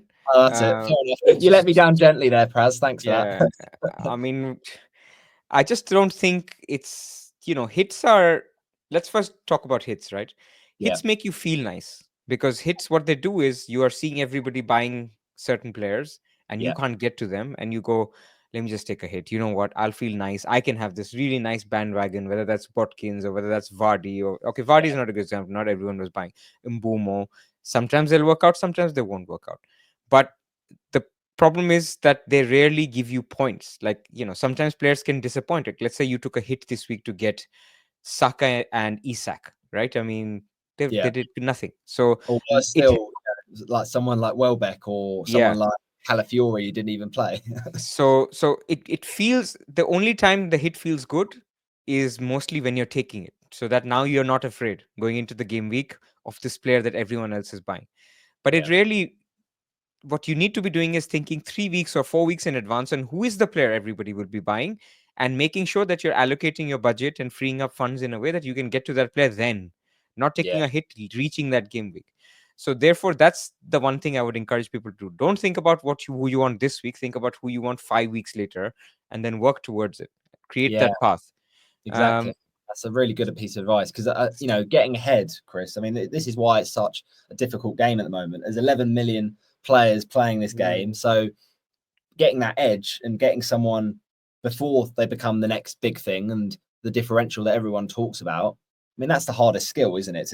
To know who to jump on early before everyone else. Yeah, 100%. I think it's very difficult as well. I think when I know obviously you're very involved in the Twitter community and you'll see everyone bringing in this player and not to get lured in and want to also do that. And that's why Chris is such a good manager. He's not on Twitter. Well, this is the thing. I think it does help sometimes to be removed from that and kind of be quite clear-headed about it. I mean, but sometimes I'm sure it helps as well with kind leaks. of exactly. So there's pros and cons, obviously, but I think that's really good advice what Praz said there. I think it's just really it's all about just playing your own way, and I think if that brings you enjoyment, bringing in differentials, and I think that's a win in itself in a way, exactly. like regardless of what rank you get. At the end of the day, 117k is not a disaster. Like I think this season has been a tough season for many. I think it's the top 100k is becoming more and more each season a better finish, and so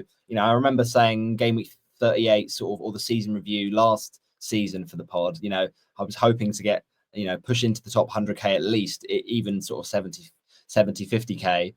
So to fall back down is a shame, but actually based on the context of this season, there's been some tough moments, and we'll look back on the sort of some of the highs and lows. But it's been really interesting talking about our game week. Obviously FPL meets was at the weekend, and I've got to give a shout out to that.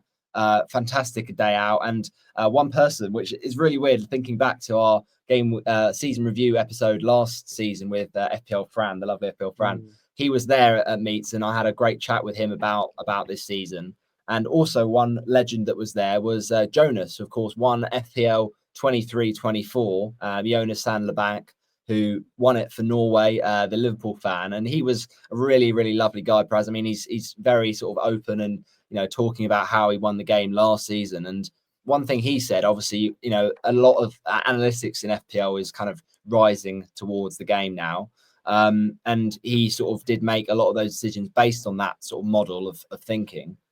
This season has shown maybe again, I go back to maybe it's been one for the casuals, maybe it's been one that's been hard to plan. But again, analytics has got its flowers this season, and people like Rob T FPL putting out his posts every week about sort of market odds, helping with assistant managers and that sort of thing. Do you think now it's becoming just as much as important analytics as sort of grass FC, as they call it, or the eye test? It was more important. Like, I don't think it was less. So I should say equally important. Like, I don't think it's a small part of the game. It's actually a huge part of the game now.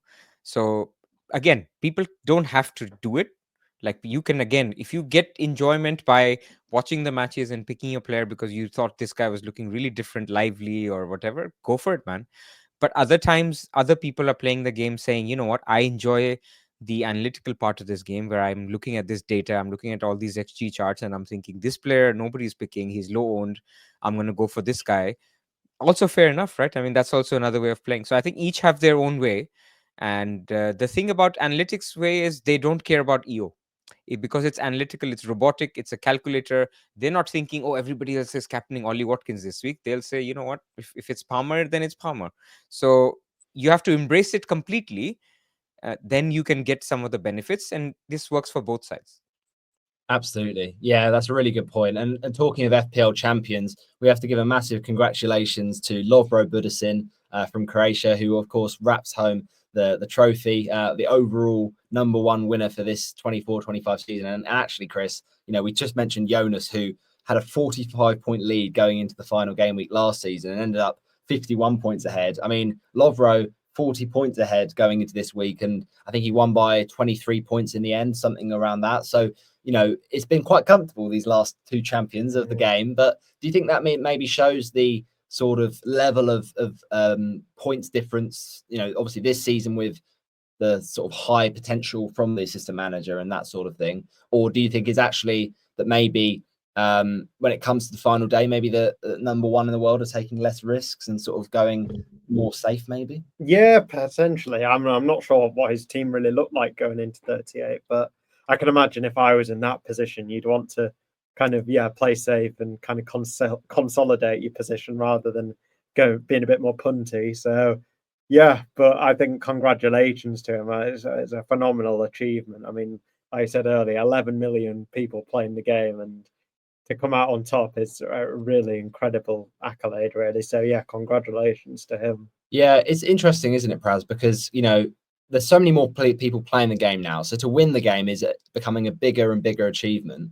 And, you look at 15-16, that season, not many people playing the game. And you probably, to win the game, would be about, with those points tallies in 15-16, would have probably been a, top 100K finish around this time of the season. So it just shows really how much the levels have gone up. Do you think if you won the game, now that you would sort of see it as a bigger achievement? I know that obviously there's more players in the game, so the obvious answer is yes. But do you think also not just about the number, but the quality of managers that we're up against now? Yeah, I think so. Again, I don't want to take away and call it bigger, but it's tougher. Like, so it's a lot tougher. There's, even going into like the final 10 game weeks, I could see there were so many people either on Twitter. Max is one of those guys who was on Twitter, who was posting quite regularly. So people are getting advice from all sorts of places. So it's not just someone is just getting lucky and coming first. Of course, you need immense amount of luck to come first, but it is getting tougher for sure. Yeah, it certainly is. It feels like it's been quite a tricky season to have a strong one. But yeah, definitely. The more and more we learn about FPL and playing this game, I think the more we'll get kind of competent at finishing high. And now we have to reveal the overall finishes when it comes to the Formers Temporary League. And yeah, I'm going to build this up because it certainly was a final day relegation rumble, survival Sunday, as Sky Sports coined the phrase back in 04-05, I think, when West Brom, of course, made that great escape. Now, going into the final game week, this was the state of play for the TFIT Pod League. And, Chris, you'd wrapped up the title. I think most people knew who were going to be in those Champions League spots. Ollie Yide has been with you pretty much most of the season. And also Stuart has had a really strong season, and he kind of made a late dash and also, out of nowhere, really, Grida Duma had a really good end to the season. I think deservedly, was up there for a long, long time. But here it is, the final relegation picture. And, going into game week 37, it looked, like a very tasty one, because we had Uncle Napoli on 45 points with a score of 2,084. Canyon Solar sitting on 43, so just inside that relegation zone in 26th with 43 points with a much better overall score of 2,271. Sidanth on 42 points, but he was up against Praz this week in game week 38, Canyon Solar. So they knew that whoever won that match realistically was safe. But Sidanth had a much lower total score than Canyon Solar at 2,096 with 42 points. And funnily enough, this was the week, Chris, that Sidanth had his wild card. So he played his wild card final game week. Deleted player was already relegated after a few weeks back. 34 points is how he finished with 1,844. But Sidanth with a huge victory. This is how it ended in game week 38. It was a really sort of nervy one. I think Sidanth probably thought, you know, I messaged him and he said, "Oh, how you feeling about the final game on Sunday?" And he was like, he was chill. He was taking the sort of like, you know, he had a poker face on. He wasn't getting worried, and fair play to him because that wild card did do enough to save him. And he finished outside of the bottom three, just basically on overall score. And I feel so bad for Uncle Napoli, Chris, because Uncle Napoli was bottom of the season for most of the season. I thought he would do a West Brom of 04-05 and do the Great Escape and stay up, Uncle Napoli. But in the end, going down by the tightest of margins. And when you compare the fact that he was only, 27 points behind in total score over Sidanth, it was just that final day loss, Uncle Napoli, that got him relegated, and Sidanth winning, which sent him down. So, commiserations really to Uncle Napoli, isn't it? Yeah, certainly. I think he claimed a few scalps, definitely toward a few teams at the top of the table. He got a few pretty surprising results. So it's a real shame. And obviously, like you say, to lose out on that sort of small margins is pretty agonising. But even looking at Canyon Solar there with his total score, it's like, it's pretty crazy that he's come second bottom. Losing that game to Sidanth, that relegation rumble, Praz. I mean, it's brutal, isn't it? 2,302 points. So virtually, around 200 more points than Sidanth. but losing in game week 38, it's condemned him very brutally. And this is why we love the head-to-head system, because it gives something different, doesn't it, to sort of the classic leagues that we tend to play. Yeah, close one, man. Like, unlucky. Yeah, it's really, really tough to take, but it's been a fantastic season for the mini league, and we really thank everyone that's got involved in it this season. The likes of yourself, Chris, absolutely winning it at a canter, but also those getting European football for this season. So congratulations to the likes of Oli Ide, who joins Chris with Champions League football next season. We also had plenty of others getting in on the mix. So. In second or after Oli Ide, Stuart Davis, who was Champions League football, Grida Duma, and my K-Man fan, Matthew, who I feel is appropriate. He's been a massive supporter of the pod. So he clinched fifth in the end last week before 38. But so does the TFIT Pod get a coefficient spot then? Now, this is the thing. So because of the fact there's no FA Cup, and because it was a head-to-head league, there wasn't a cup version of the league that you get in the Classic League. So we didn't have a Crystal Palace situation where there was another Europa Conference spot. So there's no Conference League spots, I'm afraid. It was 5th and 6th for Europa League, and Deepak finishing in 6th with 65. No FPL though. He got a very vital win on the final day. I think beating Ahmad, who finished 9th on 61, and no FPL sneaks into the Europa League spot on 7th with 62 points. I lost my head-to-head, but basically bottled it. I was in 7th before the final day, and I thought I'd get Europa League football, but it wasn't to be. In the end, I unfortunately didn't have enough to get the job done. But you know what? I'm pretty happy with the season. 61 points in 8th place, and it's an improvement on last season for sure with my 14th place finish. I think you finished 10th last season in the mini league, so to win the league's a huge improvement. So and then right behind me, Ahmad, Jamie, Suresh, Danielle, David in 13th, Jacqui in 14th, Sugar, Ostino, Sam, Ben on 52. And this is where it started getting interesting. We had also Marcelo on 52, Martin on 50, Prezzo on 49. And Prezzo, before the final week, I think there was a very slim chance of him going down, but he was just looking over his shoulder. But he climbed up to 21st in the end. Robber in 22nd was safe as well, 49. And then Richard slips down to 23rd. Not the best of seasons, unfortunately, for Richard, but he did enough. with 47. FPL Alan did enough with 45, only going and staying up on that total score with 2,221 points. So congrats, FPL Alan. Again, another big follower of the podcast this season. So I'm glad he didn't get relegated in this imaginary league. But yeah, congrats to Siddhant for that narrow safety. We talk about the drama of that mini league. There was also drama when it came to the differential standings, Praz, because we had the pleasure of having Andy Martin and the lovely Connor, FPL Lord Officius, last time out. And the differential was always good fun, Chris. But this week, it didn't. Not so much. It didn't go to plan, did it? Because I had Daniel Welbeck for one of mine. He didn't even get in the squad, so I knew that was a 0-pointer.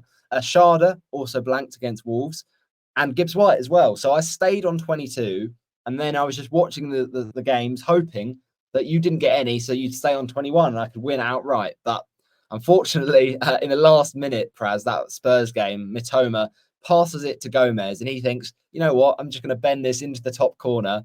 It's last minute limbs for Chris to get the equaliser, and it's a shared win for the differentials, which I think sounds right. We've both contributed equally to this podcast, so I think it's only right that I'll take my differentials win last season. But yeah, I mean, looking at these differentials, Praz, I mean, a lot of them looked very tempting. Andy's Gruder pick was a great shout, and he unfortunately got nothing. Gakpo did return for him, but outside of that, it wasn't great, really, was it, for the differentials in 38? Not really, and it was one of those weeks, right, where it was, they were unpredictable results, which obviously meant the people who we thought would do well didn't exactly do well. Exactly, yeah. It was one of those. So unfortunate for Lord Asiphius, who joins an unfortunate list at the bottom of the table for people that kind of had a bad a bad end to the season, unfortunately. Because if we just show it now, here is the final standings for the differentials this season, and it's been a great season for the people coming on. So we appreciate everyone that has contributed to this. But in first, myself and Chris on 22. Co-host George finished on third with 6 across the season. Finn on fourth with 4. And then it was a joint tie for 3 out of 3. So very good success record for Tom, from who got the assist. Ethan, who came on as a co-host. Holly Shand was just behind on 2, but we also had Jason Elite FPL and Joe from Fantasy Football Scout finishing on 3. So tight margins for this league. It was a bit different last season. We were able to do like a record percentage, but in third year, me and Chris, we had a lot on, so didn't have the time to work that out. Unfortunately, we could have in that case worked out whose record was better between us, but no, it was too much to do this season. But yeah, congrats to all those who did get 3 out of 3. And Holly, Ben, Crabtree was a great episode. Really enjoyed that. He got 2 as well. Jan 2, Boona 2, Trophy Mo had 2, and last season I think he was the first ever guest we got on. So nice to see him get some more differential points this season. Of course, you did some great content with him this season on Deadline Dilemmas. For anyone that's not watched that, Praz, what was that like this season? Because I know Mo's a great member of the community. Yeah, it's a real fun, man. I mean, it's a different kind of podcast, right? I mean, we try to keep it very short and just on like key decisions that people are contemplating before the deadline. So it's fun, and we're going to continue doing that next season. So Thursday nights, hopefully more to come. Oh, absolutely, yeah. And Trophy FPL Mo has done some great stuff on his own channel as well. So yes, yeah, one of the upcoming content creators, I have to say. Sam FPL Pricey also got 2. FPL Fella Dan with 2. Man on Pods Craig, who I was at FPL Meets with, and he was wearing his Villa shirt, bless him. And yeah, that United game. I mean, we'll touch on it now because we said we'd discuss it again. The Martinez red card is clear, isn't it, Praz? I mean, that is a red card, right? Yeah, absolutely. I don't think there's any doubt there. Yeah, there's no doubt there. But the one that's debatable is the Rodgers one, isn't it? Because by India, Chris, I mean, he doesn't have 2 hands on the ball, does he? No. I think it's pretty clear that was the wrong decision made. And yeah, I can understand the frustrations of Aston Villa with so much riding on the game. But yeah, it's just what happens sometimes, unfortunately. And because of the fact that the referee blew his whistle, the VAR couldn't intervene. So yeah, it's a hard break. It feels like it's cyclical, because remember game week 1, Eze had a similar situation up at Brentford, Praz. So maybe these referees, we always say this season there's been a sort of emphasis on the referee call, and them sort of not being overruled by VAR all the time. But maybe the referees might just need to let the play go a bit more and let VAR intervene a bit. You mean a bit less, right?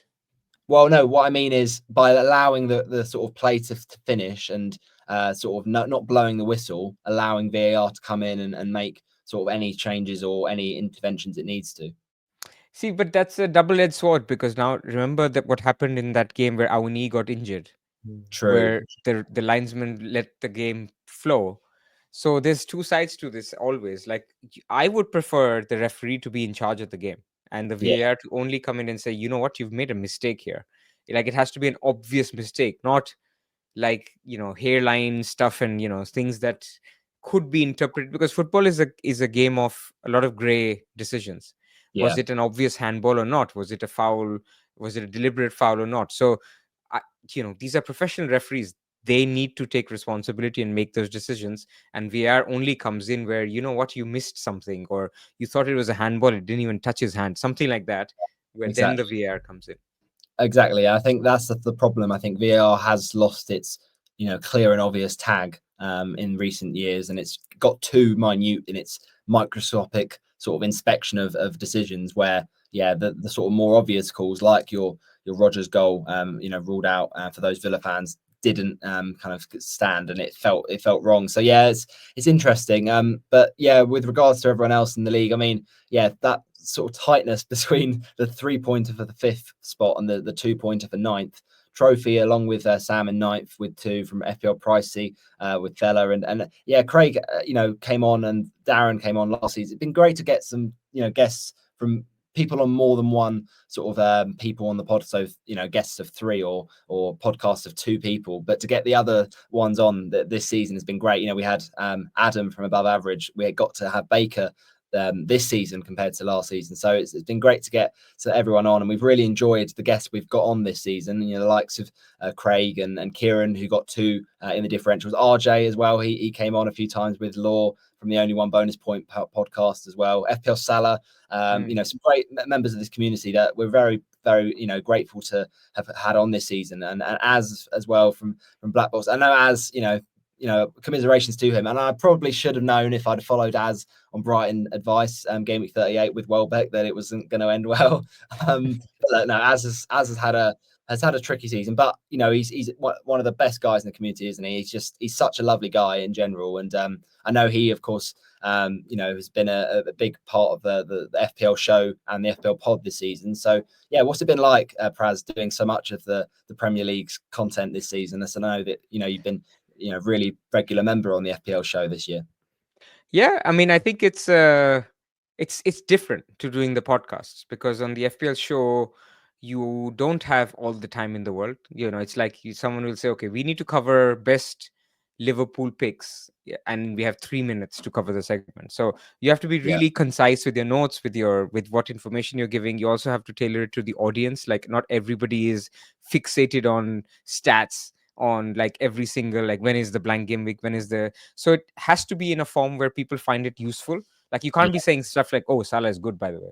So it has to be useful to people, but at the same time be brought down to a level where they find it engaging. So that's been the challenge, and I think the more you do it, the better you get at it, because initially it's very easy to say, by the way, pick Salah because he's been outperforming his XG by 0.59 compared to this guy, but that's not useful for the average listener. So that's where it's been challenging. But otherwise, as a content, I mean, I think there's some great people.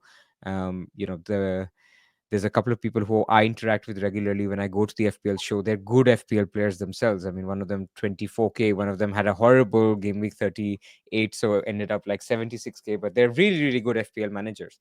So they set the program in a way where, they know what they're doing. So absolutely. I enjoy it. It's been great to see as well some nice debuts on the official FPL show this season as well. The likes of Jan Batra. I think Oscar, has been on the pod and been on the show multiple times, but him in sort of the studio as well, and Jan as well, and there's been sort of lots of other sort of up and coming, potential smaller accounts maybe compared to the previous, the likes of the legendary Mark from Black Box as well, always going on that. So it's been great to see a sort of refreshing amount of new people and new faces on the show as well. Yeah, and that's good to see. I mean, we're a community, and the community is growing every day. So, yeah, I agree with you. Yeah, absolutely. And just rounding off the differential standings, grey-headed two, as with two, Kanji as well did a great job to help out. Some of these guests we've had loved having on, but the likes of Kanji and Druv also, as well as coming on as guests, Chris, they also helped sort of co-host in weeks. Maybe one of me, or well, actually I say me, I'm always here, but Chris or whoever, George, if we can't get another co-host on, has kind of helped not just be a guest and give a bit of info about their content they create, but also helps in sort of mini roles to help me co-host. So do you think that's been a lovely addition, hasn't it, this season, to have that flexibility? Yeah. Thank you so much to them for filling in. And yeah, as you said, they've all done a great job. And with, like I said, with George as well, he's filled in on numerous occasions as well for me when I've been absent. So yeah, I think, yeah, just thanks to everyone really. I think this episode, like you said before, is a lot of it is just thanking people who have really kind of contributed to the content, but also really supported the pod. Yeah. Even through the early days when we were very much novices and struggling to work the technology. I think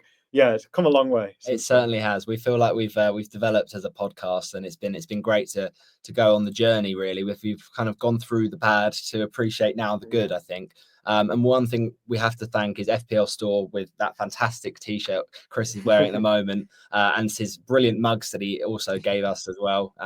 Former's temporary logo on them as well. And of course, we've got a huge shout out to Alex Volo, who I mentioned earlier with his video, but if it wasn't for him, we wouldn't have had this logo this season. We rebranded at the start of the season, and it's great. It's great, these people in the community, isn't it, Praz, that they're not just content creators, but they're also sort of supplying content, with the likes of Alex Volo with his amazing graphics for a multiple number of different FPL accounts. It's great to see not just the community giving back, but also helping out as well. Yeah, absolutely. I mean, we have now such a vast variety and differences in terms of how people deliver FPL content that it's amazing to see. Like 10 years ago, we had like just one, maybe Scoutcast. And so it's just broadened into people having different FPL styles. So you could have somebody who's super serious versus somebody who's very casual but wants to still make those picks and make engaging content. You could have people who are doing this on a stats basis. You could have somebody who's just basically two friends just talking about FPL. So many different varieties, and like you said, they're also being not just helpful for the content consumption, but as community members.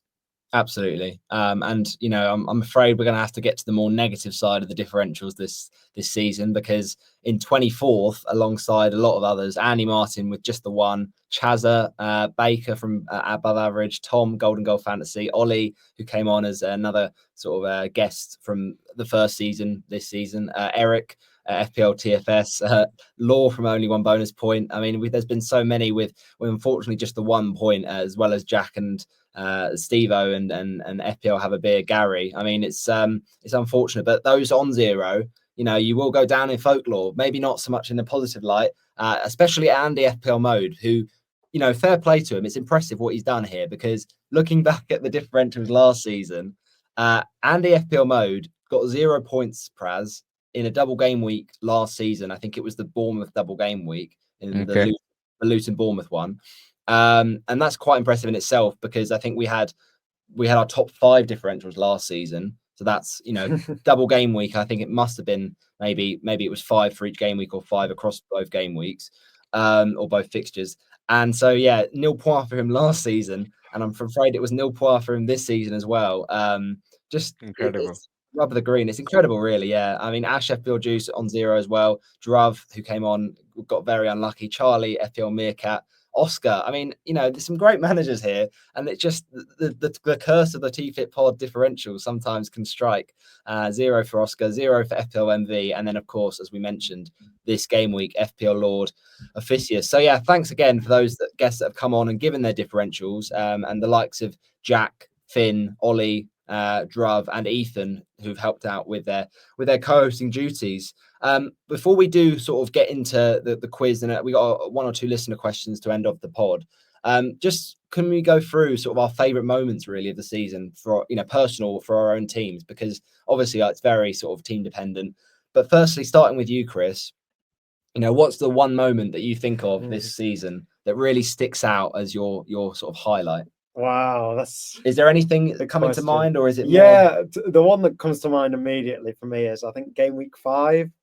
I remember that was the week Palmer scored 4 goals against Brighton. Was it game week 5 or game week 6? I think it was 6. Game week 6, okay. Sorry. Because I remember I didn't include him on wildcard game week 6, and then he went off. That was it. Yeah. I brought him in, I think, game week 4, and he hadn't started the season brilliantly. I think he got a few points against Wolves, and I'll say that he didn't start the season great. He got 17 against Wolves.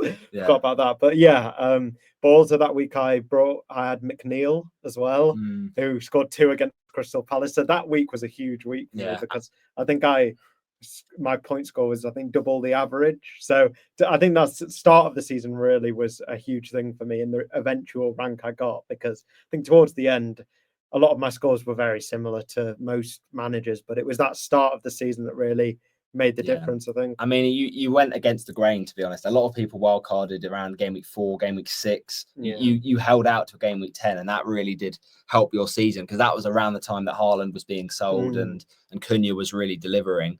What about you, Praz? Is there a moment across this season that really sticks out as your favourite? I mean, it's the one you just mentioned, basically, the Haaland to Cunha move, right? It was very difficult to do, because now it's easy to think that it's easy to sell Haaland, but in game week 9 it was not easy to sell Haaland. He was a great FPL pick. There was huge FOMO not going with him, so to sell him for Cunha and then get Salah back for Semenyo, just both those moves were absolutely fantastic. They gained me like 70 points over the next 4 weeks, which is huge, like for people who kept Haaland or didn't go Salah, didn't captain Salah in those weeks. So I think that would be it. Yeah, that makes sense. To be honest, considering the fact that I've had a pretty bad end to the season, I mean, I had a pretty bad start to the season, and then it sort of went well for me in the middle. And because it's been a sort of up and down season for me, quite a yo-yo season, a roller coaster.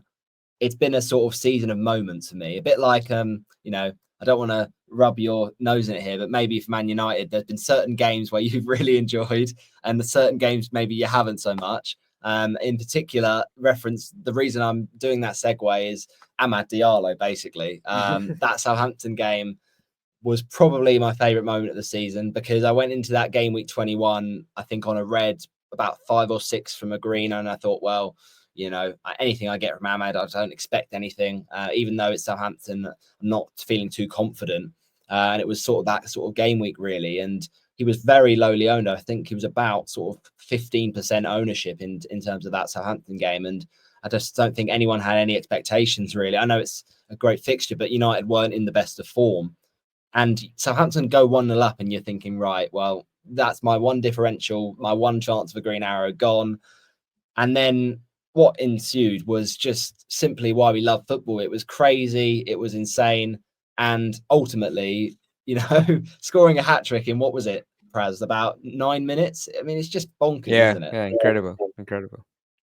I mean, he was so lowly owned, and I love a differential, but when a differential scores a hat-trick, there's no better feeling in FPL. So that definitely was probably my favourite moment. Although I have to say, again, as a huge Chris Wood enthusiast, when everyone was doubting Chris Wood and saying, they can't keep it up, the numbers aren't there, and especially FPL Olympian, who, to be fair, did kind of ruin my season. Welbeck was the final straw. His calls always kind of being jinxed in a negative way. And of course, the week that he said, don't buy Chris Wood, this is not the week for Chris Wood against Brighton, and he scores that beautiful hat-trick. I mean, that was, one of my favourite moments of the season as well, because, he's just been a fantastic own. Sessegnon's 11-pointer on free hit 34. That last-minute header was brilliant. Milenkovic I brought in for Ipswich against game week 29, and that was another 11-pointer. A Livramento 11-pointer. There's a few defenders here. Leicester game. I mean, it's a shame about Livramento, because if I literally picked any other Newcastle defender in the run-in, sort of around game week 32 onwards, it was better to pick Burn or Trippier or even Fabian Schär. They got more points than Livramento. But that Leicester game, I'll always have that from Livramento. So that was nice. And then Timber, I mean, I brought in Timber as part of that first hit of the season, not expecting anything, to be honest, against Man United. And for him to pop up and get his first goal of the season and a 14-pointer was beautiful. And then Gakpo 16 against Ipswich in 23. And then again, Moyes. I didn't like this as a manager, Chip, and I hope they do remove it next season because I don't think it's FPL how it should be. But David Moyes, I've never celebrated a man, winning or claiming a point in a fixture quite like that. It felt like I'd transported from being a Watford fan to an Everton fan when Tarkowski got that late equaliser against Liverpool. And yeah, what a lasting memory for a Goodison, Merseyside derby. Fantastic from Moyes.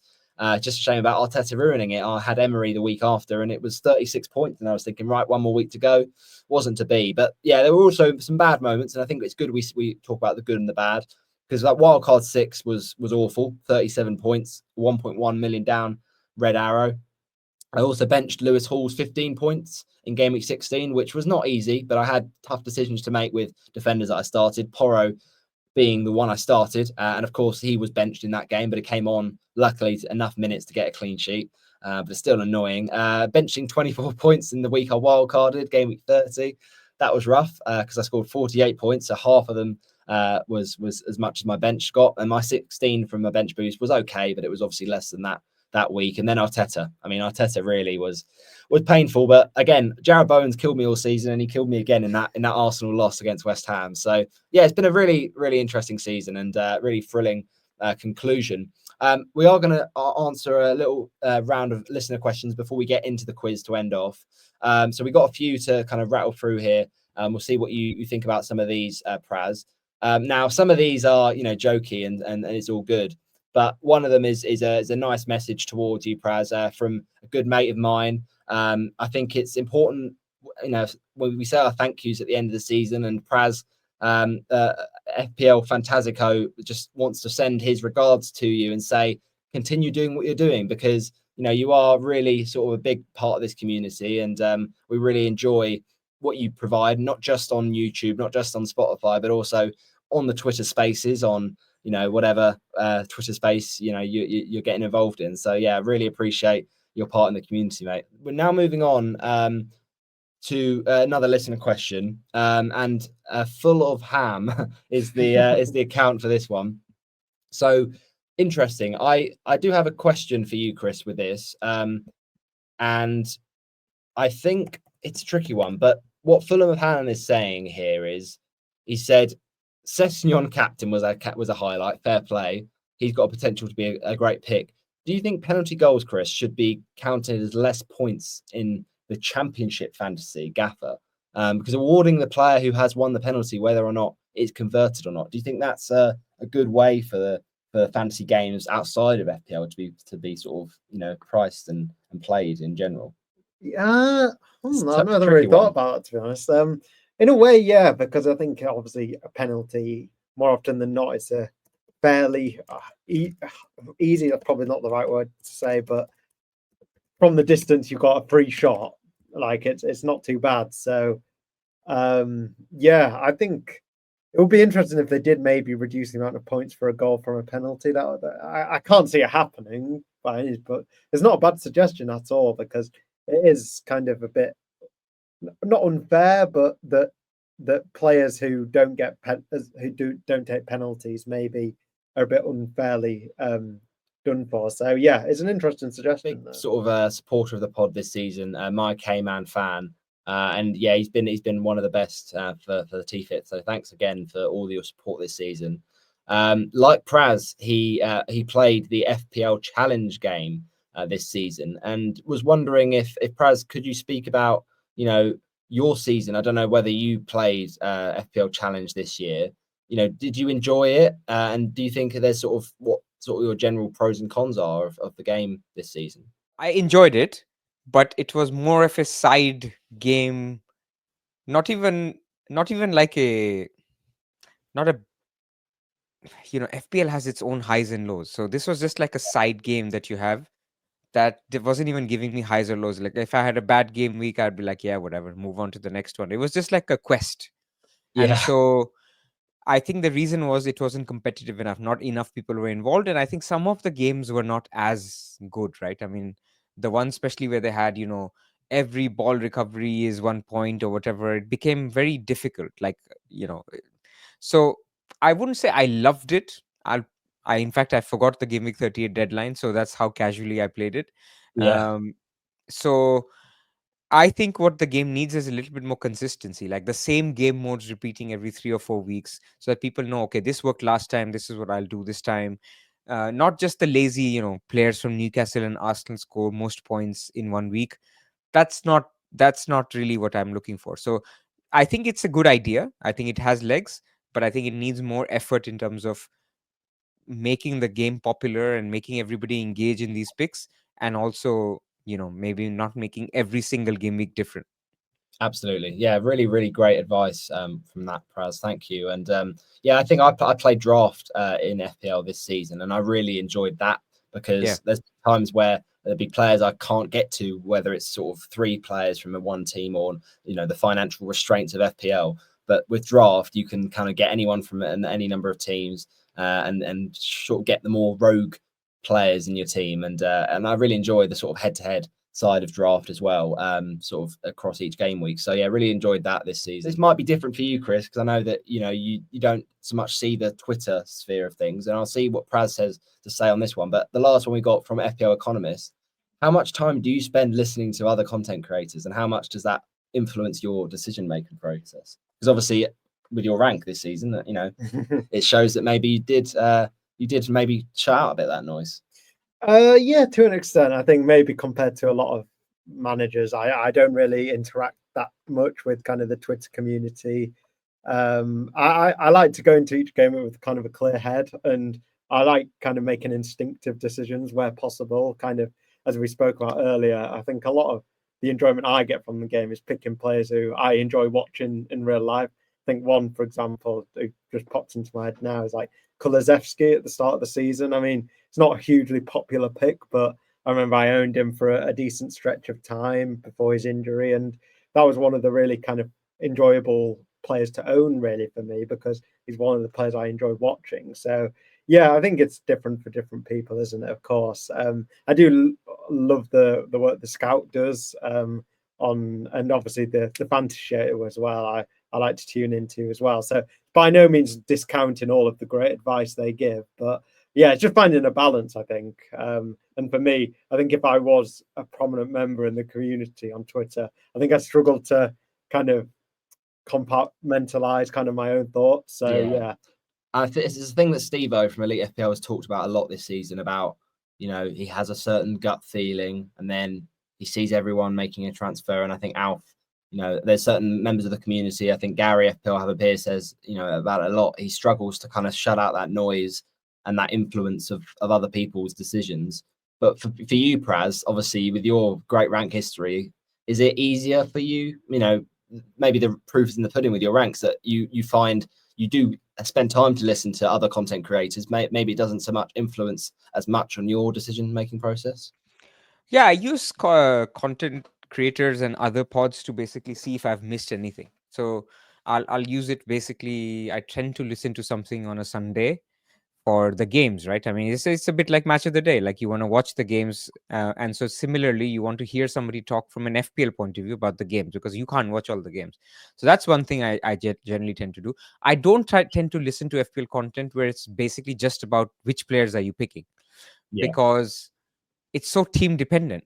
Like for you, this transfer could make sense, but for my team, it doesn't. So I know what I want to do, and I'm basically looking at, if I'm missing anything, and that's the type of stuff that I try to listen to. So it's why I like long form content. I like to listen to things that, on my way to work or something in the tube, and so that way so shout out to like Above Average, those guys I listen to on a Monday, and then over the week, of course, I have to prep for the Wire, so that's something. So I don't do a lot more. So then it's about just, going through my team and my decision making. But then I'm active on Twitter as well. So I do engage with other people in terms of ideas or what they're thinking. But to be very honest with you, if this is game week 24, then what I'm thinking through Monday and Thursday isn't what I'm doing in game week 34. It's what I'm doing in 24. It's about 27, 28, about, Yeah. what do I think these teams will be? Will everybody be looking to get Jackson or Captain Palmer and things like that? Yeah, that's really interesting. It's not how I would play the game. So again, it's why it's so fascinating to get inside your brilliant mind, Praz, because I would never play it like that. I would always look at the game in front of me, not almost trying to play a bit like chess and think 3 or 4 steps ahead. But that's why, you have better ranks than me. So fair play. Final, before we get onto the quiz to end off what's been a really, really fascinating and enjoyable final episode of the season. Just to reflect, to get nostalgic, obviously, it's been a great season, Chris, our second season. Is there one episode for you that sticks out this season more than others? It's so hard, isn't it? Because we have some amazing guests. I really enjoyed Oscar. Yeah. I think he's just a really nice guy. Oh, he's such a nice guy. Yeah, I think his content is really accessible and just really just simple in the best possible way, if that makes sense. I think sometimes you can overcomplicate things with FPL, and he says it how it is a little bit, which is nice. And he's like I say, he's just such a nice guy. So that would probably be the one for me. Yeah, I think it's tough. There's been some great ones. We've really enjoyed some of the appearances this season, and some really hilarious guests as well, like Andy Martin last week. Listening back to that on the train, like I was chuckling out loud at times, and people looking at me, thinking I was a bit of a weirdo, and I don't blame them. But yeah, it's those people that have that personality, the likes of Steve-O and the likes of Alf and so many others in the community that really sort of have that wittiness about them, as well as the great FPL advice and insight. I'd say mine is either between the final one we did actually with Andy Martin and FPL Lord Siphius. It's between that one and probably between Focal and actually I think Golden Goal Fantasy Football. I was about to say, I love that. That was one where Jack came back. Jack. I thought that was more because of. Again, Jack coming back for his only episode of the season in person. We did have him on a pre-season pod at the start, but to have Jack in the studio was brilliant. And then Tom gave some really, really, knowledgeable and fascinating insights into, how to play the game and the way he plays it. So yeah, there's been some really great guests, too many to mention this season. So thanks to everyone that has come on. We're going to end it then with our final quiz of the season. And what we do with this, Praz, is we tend to have buzzers for our guests. So this could be a phrase, it could be a word, it could be anything you fancy, really. Man United themed, if you want to buzz in for your questions this week. So what are you going to go for? The name of the buzzer. Let's go with Bruno. Bruno, yeah, makes sense. Right. Who else for Manchester United? Now, Chris, it's your last quiz in Lincoln on the Former Temporary podcast. And I know that across the first season and across this season, your trusty buzzer has been King Cole. But we did discuss last week how it has potentially cursed the second half of the season for Cole Palmer. So are you gonna now the season? Now the season's over. You can't curse it anymore. Conference League final. True, so that is coming up tomorrow. So what are you gonna go for? I think I have to surely for the last part. Yeah, let's hope King Cole scores tomorrow for Chelsea. And it's got to be done really. And now we get into question one. We'll start off where it all began. Game week 1, Manchester United against Fulham. Now, you might think, Chris, is a Man United fan. This is too easy. Well, only one Manchester United player is in this question. A Manchester United player got his first and only bonus point in FPL this season at Old Trafford in that game. So Manchester United 1, Fulham 0. A Manchester United player got one and his only bonus point scored this season at home in that game against Fulham. Buzz in when you think you know who that player is. Bruno. Okay, Praz has gone straight in. I'll go Xerxes. Joshua Xerxes, of course, scored on opening night against Fulham. I can tell you he did get 3 bonus points. So, in fact, he didn't get just the 1. So it moves over. You're just momentarily frozen out, Praz. But if Chris gets this wrong, then it's back in and anyone can take this one. So, Chris, what are you saying for the player that get 1 bonus point and the only home bonus point all season they got in this fixture? So I immediately think a defender if it's only because they got a clean sheet in that match. I remember. Oh, this is hard. I'm going no. There's deliberation in his face. I'm gonna go. Oh, I don't know. Okay, I'm gonna go Dallo, but I don't think that's right. Diogo Dallo is a very interesting shout. I can reveal Diogo Dallo got 2 bonus points in that game. Oh. So it passes back and it's all open. Buzz in when you think you can have a go. Bruno. Yep, Praz. Let's go with another defender. So I like where you were going. So maybe Martinez, He's got it. He's only gone and got it. It was because he got Lissandro. injured later, so no more bonus. Yes, good logic. Yeah, he got injured. So that was a big factor in him not getting another bonus point in FPL at Old Trafford across the season. So yes, Martinez is correct. So that's 1-0 to Praz after the first question. But a few more questions to go before we can make any generalizations. Question 2. The last goal of 2024 was scored in a match between Aston Villa and Brighton. And my clue to you to help you get the answer is this player was a defender. So buzz in when you think you can have a go.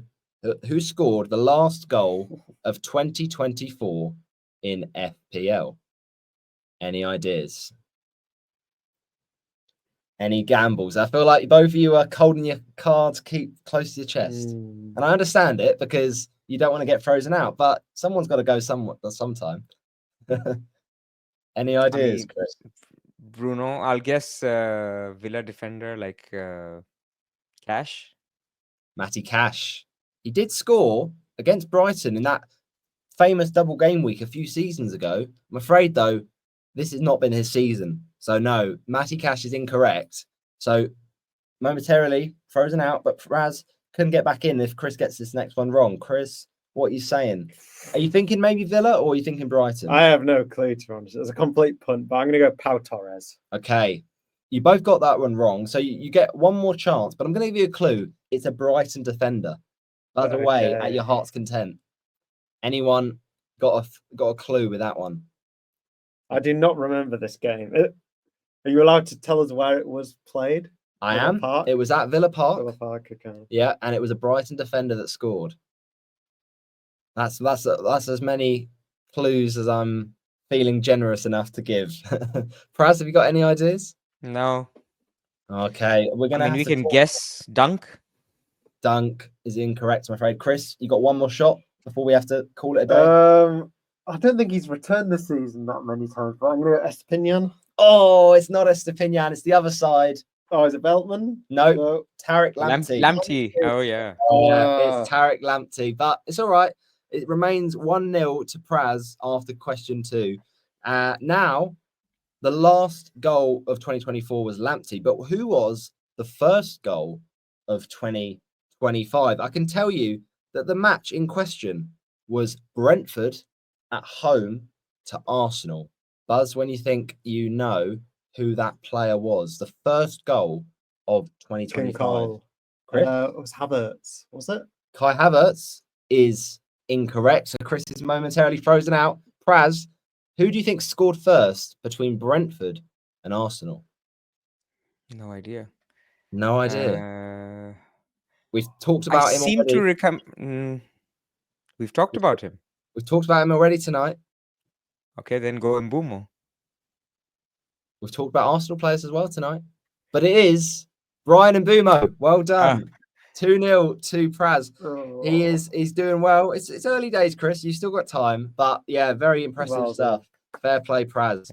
Okay, we move now to this or that. So this or that. It's who scored more FPL points. So this is going to be a direct shootout. So it's going to be first to buzz in gets the first guess, and then whoever gets it wrong, the other person gets the point because there's only one option out of the two. So if you don't know it, don't buzz. Exactly. Who scored more FPL points?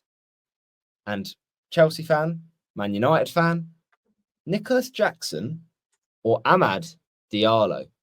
Who scored more FPL points? Any ideas? Buzz in when you think he's been injured a lot. Ahmad's been Any injured a ideas? lot. That's the problem. But Jackson was out as well. Yeah. They both had injuries and they both had games out. Jackson suspended.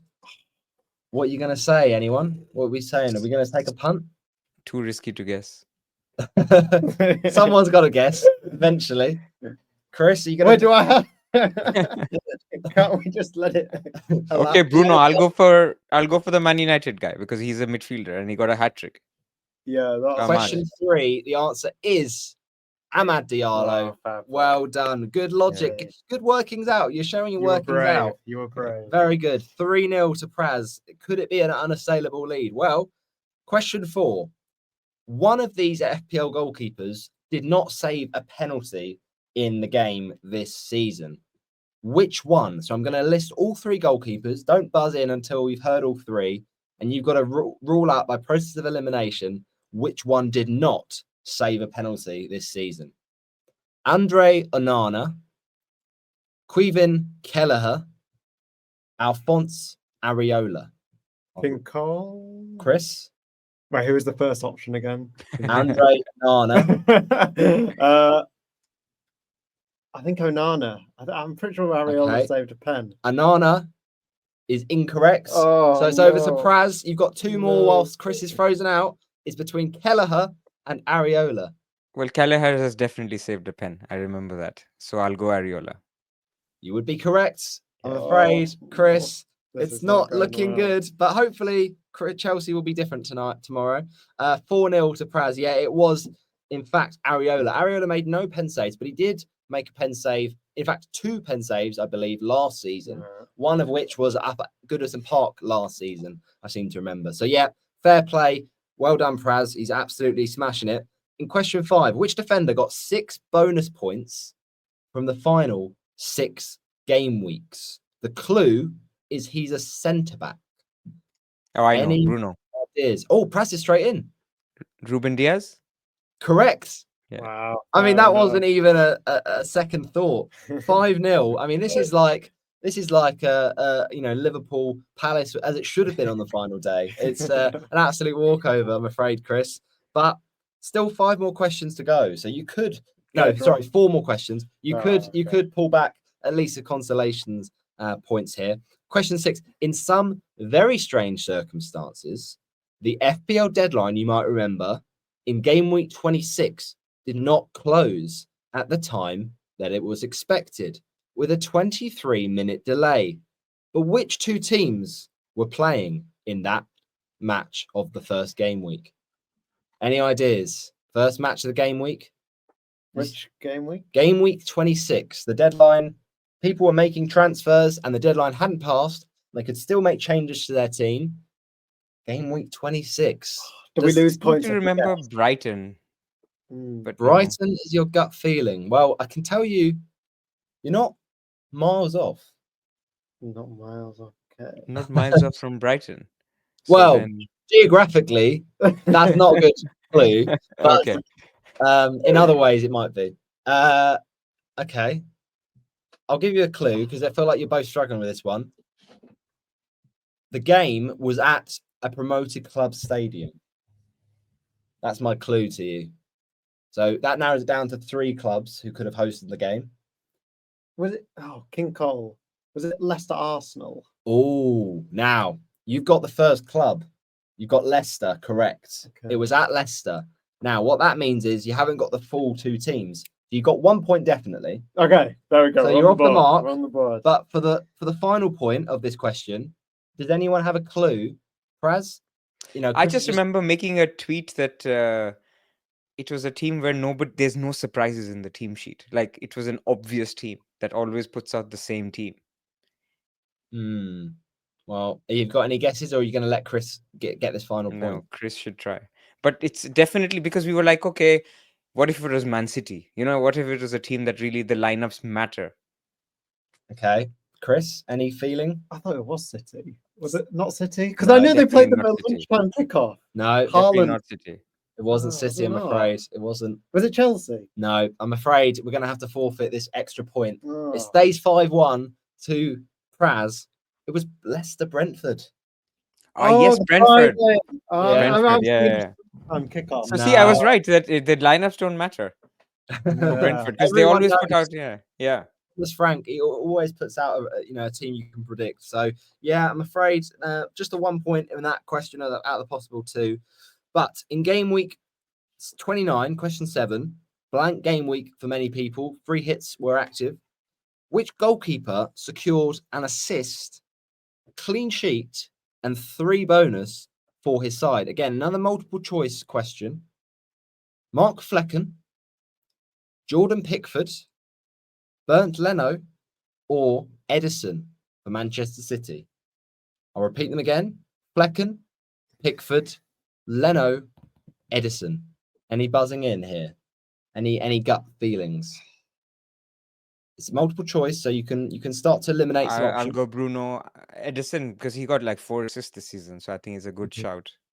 I'm afraid Edison is incorrect, so you're momentarily frozen out. Wow, that was my. Oh, that process. saved Chris's response. So you've narrowed it down to 3. So tell me Flecken, again. Flecken, Pickford. You said Flecken got a few assists this season. Flecken, so, Pickford, or Leno are the 3 options you've got. Leno was the one that came to my mind first for some reason. But I don't know why. Game week 29. Game week 29. A clean sheet and 3 bonus. 29. God. This is where our memories get tested. It's brilliant. I love it. I can see the cogs turning. So it's either Leno or Flecken. I think. You shouldn't be speaking too much. This might give it away to Praz when he gets his chance. Well, yeah. I'm going to go Well, there's Leno. only- First instinct. Okay, you've gone Leno, and you're correct. Oh, it thank was God. Bernd Leno. Oh, He got the assist against Tottenham when Spurs lost 2-0. yes. And this was, of course, the game when Romero got subbed off before Fulham scored and got 2 bonus. So, Muniz scored. And Muniz scored and trolled me with a Jimenez owner for me. Not very nice. But 5-2 to Praz going into the next question. Just 3 more to go. Oh, sorry, 2 more to go. Question 8. This might be an interesting one for you, Praz, because I know you look a lot at the FPL stats and assistant manager. Well, which promoted club's assistant manager got the highest score in game week 30, securing 18 points? Remember, a promoted club, and that was 2 more points than had been got by that assistant manager in the previous 7 game weeks combined. Game week 30. Any ideas, Chris or Praz? Are you okay with that? Again, it's ruled down to only 3 clubs. It's a promoted club, but who got the win in game week 30? I can rule out one, but I won't say. I won't tell Chris. Okay, all right. Are you going to buzz in with one that is more likely to be right, Praz, or are you going to? No, I'm down to 50-50. So maybe Chris guesses the other, and then I'll be. This is like Who Wants to Be a Millionaire. I think I'm down to 50-50. It's down to Who Wants to Be a Millionaire. Go on, I'm losing, so I feel like I have to go push for it. The boat out. So okay, King Cole. So my thought process is, it's not Southampton, the manager. Okay. Because I'm pretty sure they drew that game week 30, right? Correct. Yeah, that was wild card. They didn't win that game, but they didn't lose it either. Okay. So I don't think it was them. All right. So that leaves you. It's either Van Nissel or McKenna for me. What are you going to go for? You got to go for it, Chris. You got to take a punt. I'm going to go McKenna. And you would be correct. Oh, thank God. Was that against Spurs? It was against Bournemouth, funnily enough. Oh, yeah, of course, so, Liam Delap scored an absolute banger in that game. And yes, McKenna getting 18 points when previously in the combined 7 game weeks before that, he'd secured 16. Wow. So quite the game week if you went for McKenna, but I'm sure, if you went for Cliver. Yeah, I'm sure that was a rough week if you went for him because he didn't play and Dango didn't get a return at all. So it was a rough week for those Bournemouth players, but not for McKenna. So yeah, just a little clawing back from Chris here. It's not enough, unfortunately, to get anything, but still 5-3 is a great comeback. And final question then. Which player or manager, this is an interesting one, Praz, you might like this, finished this FPL season, player or manager, on the best form according to the official FPL website? So remember, I don't know this. I never look at that. the official FPL website, they have the form metric. who had the best form to end the season? Is it a manager or is it a player? Let's first of all work that out. Okay. Any guesses either way? Because you won't get any incorrect answers for guessing if it's. So if you ask me, is it a player, and I say no, and it's wrong, then you wouldn't get an incorrect answer. You just get narrowed down who the pool of players you're picking from. So you've got a free question about. Well, I guess we have to ask who is it, a player or a manager? There you go. There you go. Otherwise, it's Bowen, right? I mean, if it's a player. Well, I can tell you the answer is it is a manager. A manager, wow. It's not a player. Okay. So the better form is from a manager. So think who ended the season in great form as an assistant manager. Well, there were 2 table bonuses in the last week. There was Vitor Pereira and Hertzler. Hertzler won the Spurs game 4-1. I'll go Hertzler. And Hertzler is correct. Wow. He did, of course, and got that lovely 19-pointer against Liverpool in game week 37. So look, yeah, he did that as well. I didn't. I just went off the Spurs game. Yeah, no, he had a great end to the season. And Hertzler was an amazing assistant manager. We've got to shout out him. Got to shout out my guy, Vitor Pereira. Got a few 18-pointers as well. And of course, Moyes with his 22 and Glasner with his fantastic 40 in 2 weeks. But that is one of my biggest regrets, I think. Glasner. No, not going for Hertzler. Against Chelsea? No, it was against Southampton. Yeah. The week where we went Arteta and Iraola and all of those. It was, yeah. Well, I'm afraid that is wrapping up the quiz, and it's a comprehensive 6-3 win to Praz, the king of FPL and the king of the quiz this week. So lucky Praz, again. Just like Egyptian King Mo Salah after the title trophy celebrations with the Premier League crown on his head. You got your crown on your head this week. Appreciate it. Honestly, the FPL Wire, one of the champions of the community. So keep doing what you're doing, and we've really enjoyed your content this season on both that and other pods and shows this season. So thanks again for coming on this season. It's been a really good ride, and it's been a great way to end it with yourself on. So thanks again for coming on. No, I appreciate it, man. Thank you so much for getting me on. And I know you guys are contemplating where this goes next year after you guys graduate. So I wish you all the best. And it's a nice, fun podcast. And like I said, it's one of those things that different people find different types of content. So good luck to you guys. Thank you. We really appreciate the nice words, and I'm sure everyone's following Praz already, so I don't even need to say what his handle is because he's basically one of the biggest members of the community. But my final words on this season: thanks again for everyone who's chipped in, and as I mentioned, the likes of No FPL, the likes of my K-Man fan, that have been also my K-Man fan and No FPL in the mini league in both seasons, like loyal legends and listeners, the likes of FPL Ullen. FPL Hitman, who's given us a few shout outs on the socials as well. And your final words on this season, Chris, and the last time we're going to be here in this newsroom to record at Lincoln. Yeah, just too many people to thank, really. Thank you to everyone who has engaged with the pod and just given us a lot of support. And I think it's just been a really nice ride over the last couple of years. So just thank you to everyone who's really enjoyed our content. And hopefully this isn't the end of the podcast, but we're looking forward to the direction it goes in next season. And it's been a really enjoyable ride. And the final thing we've got to say before we end is let's not forget, form is temporary, class is permanent.